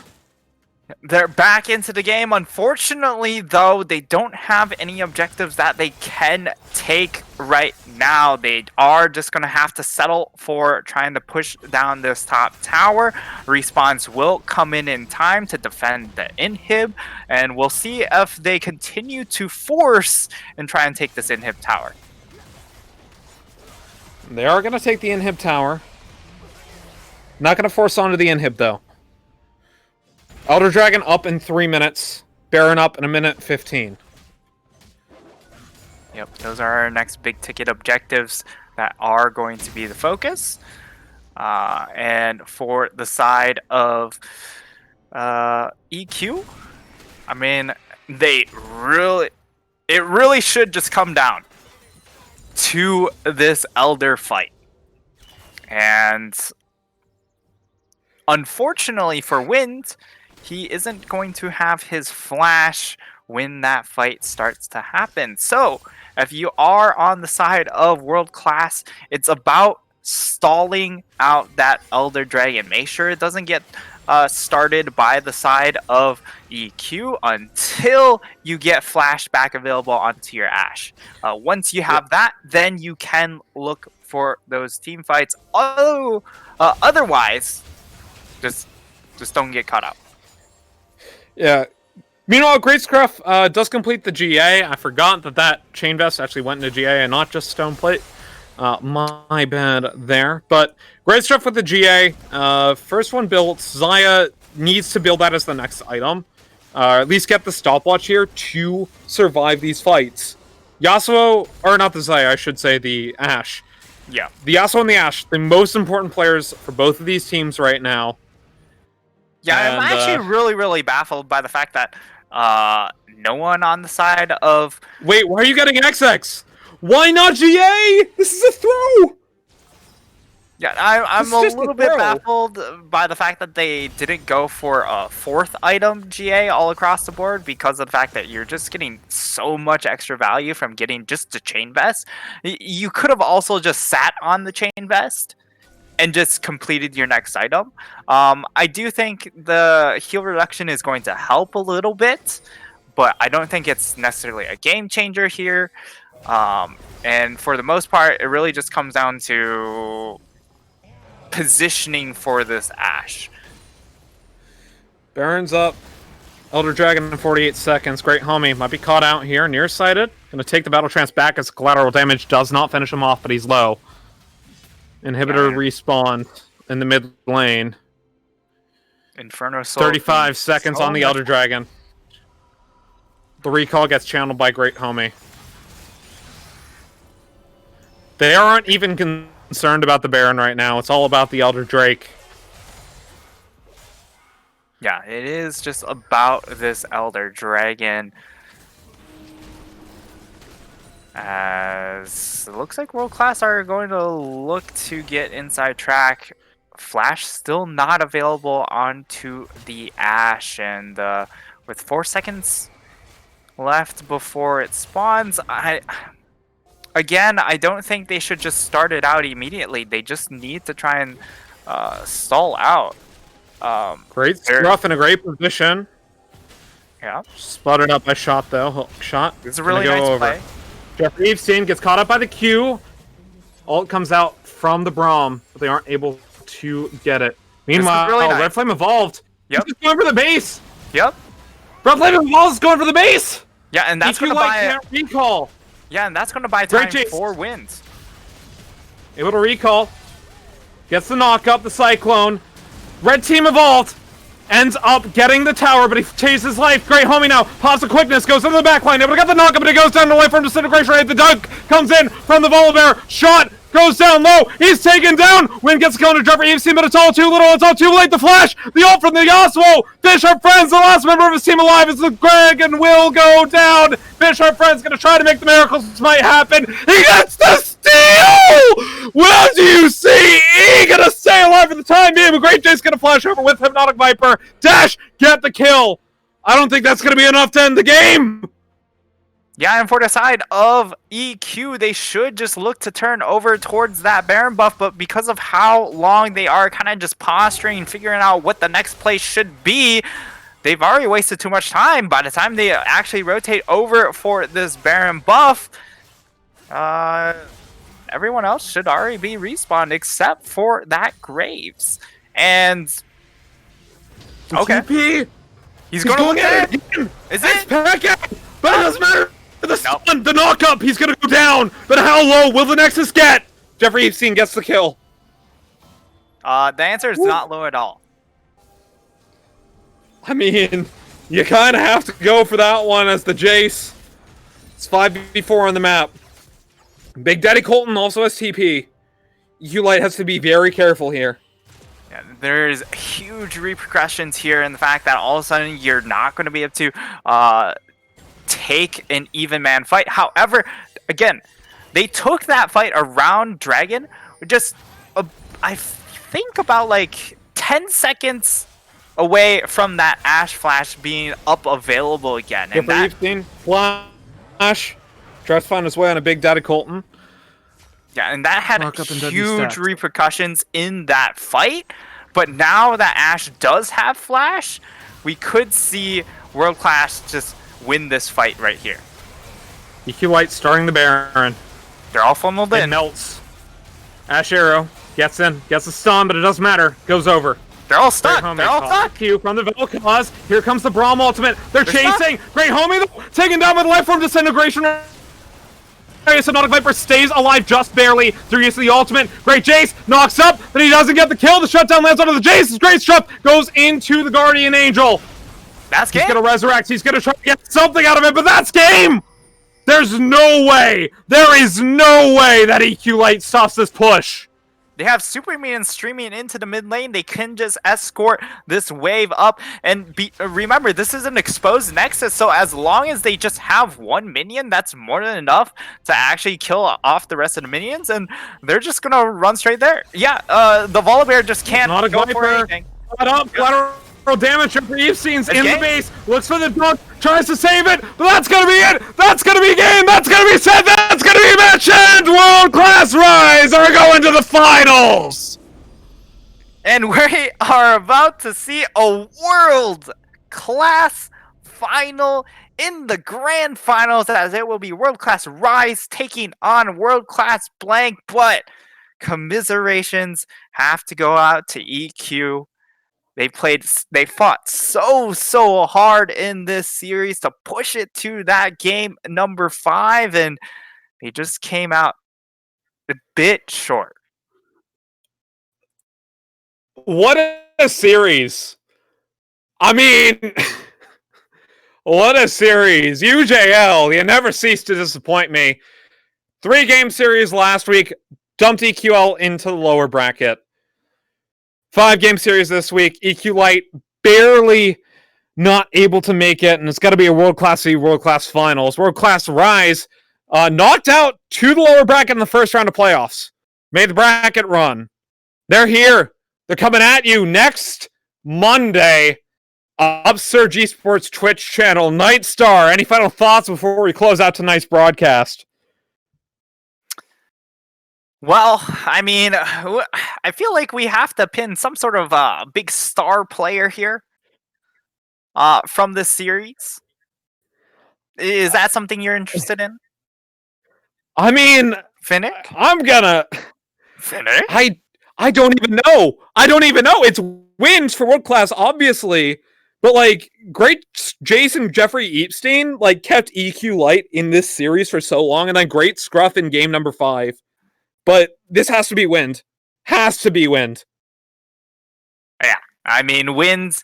He was a lot of the win conditions in these games, and especially with Colton. I'm not going to bash on him too hard, but he did underperform in this series. So that's going to be something really to look out for next week, because he will be taking on Alex Carino in that mid lane, and Alex Carino really loves to just win lane, win game. So we've got a lot of interesting storylines, not to mention that it is a sister team matchup.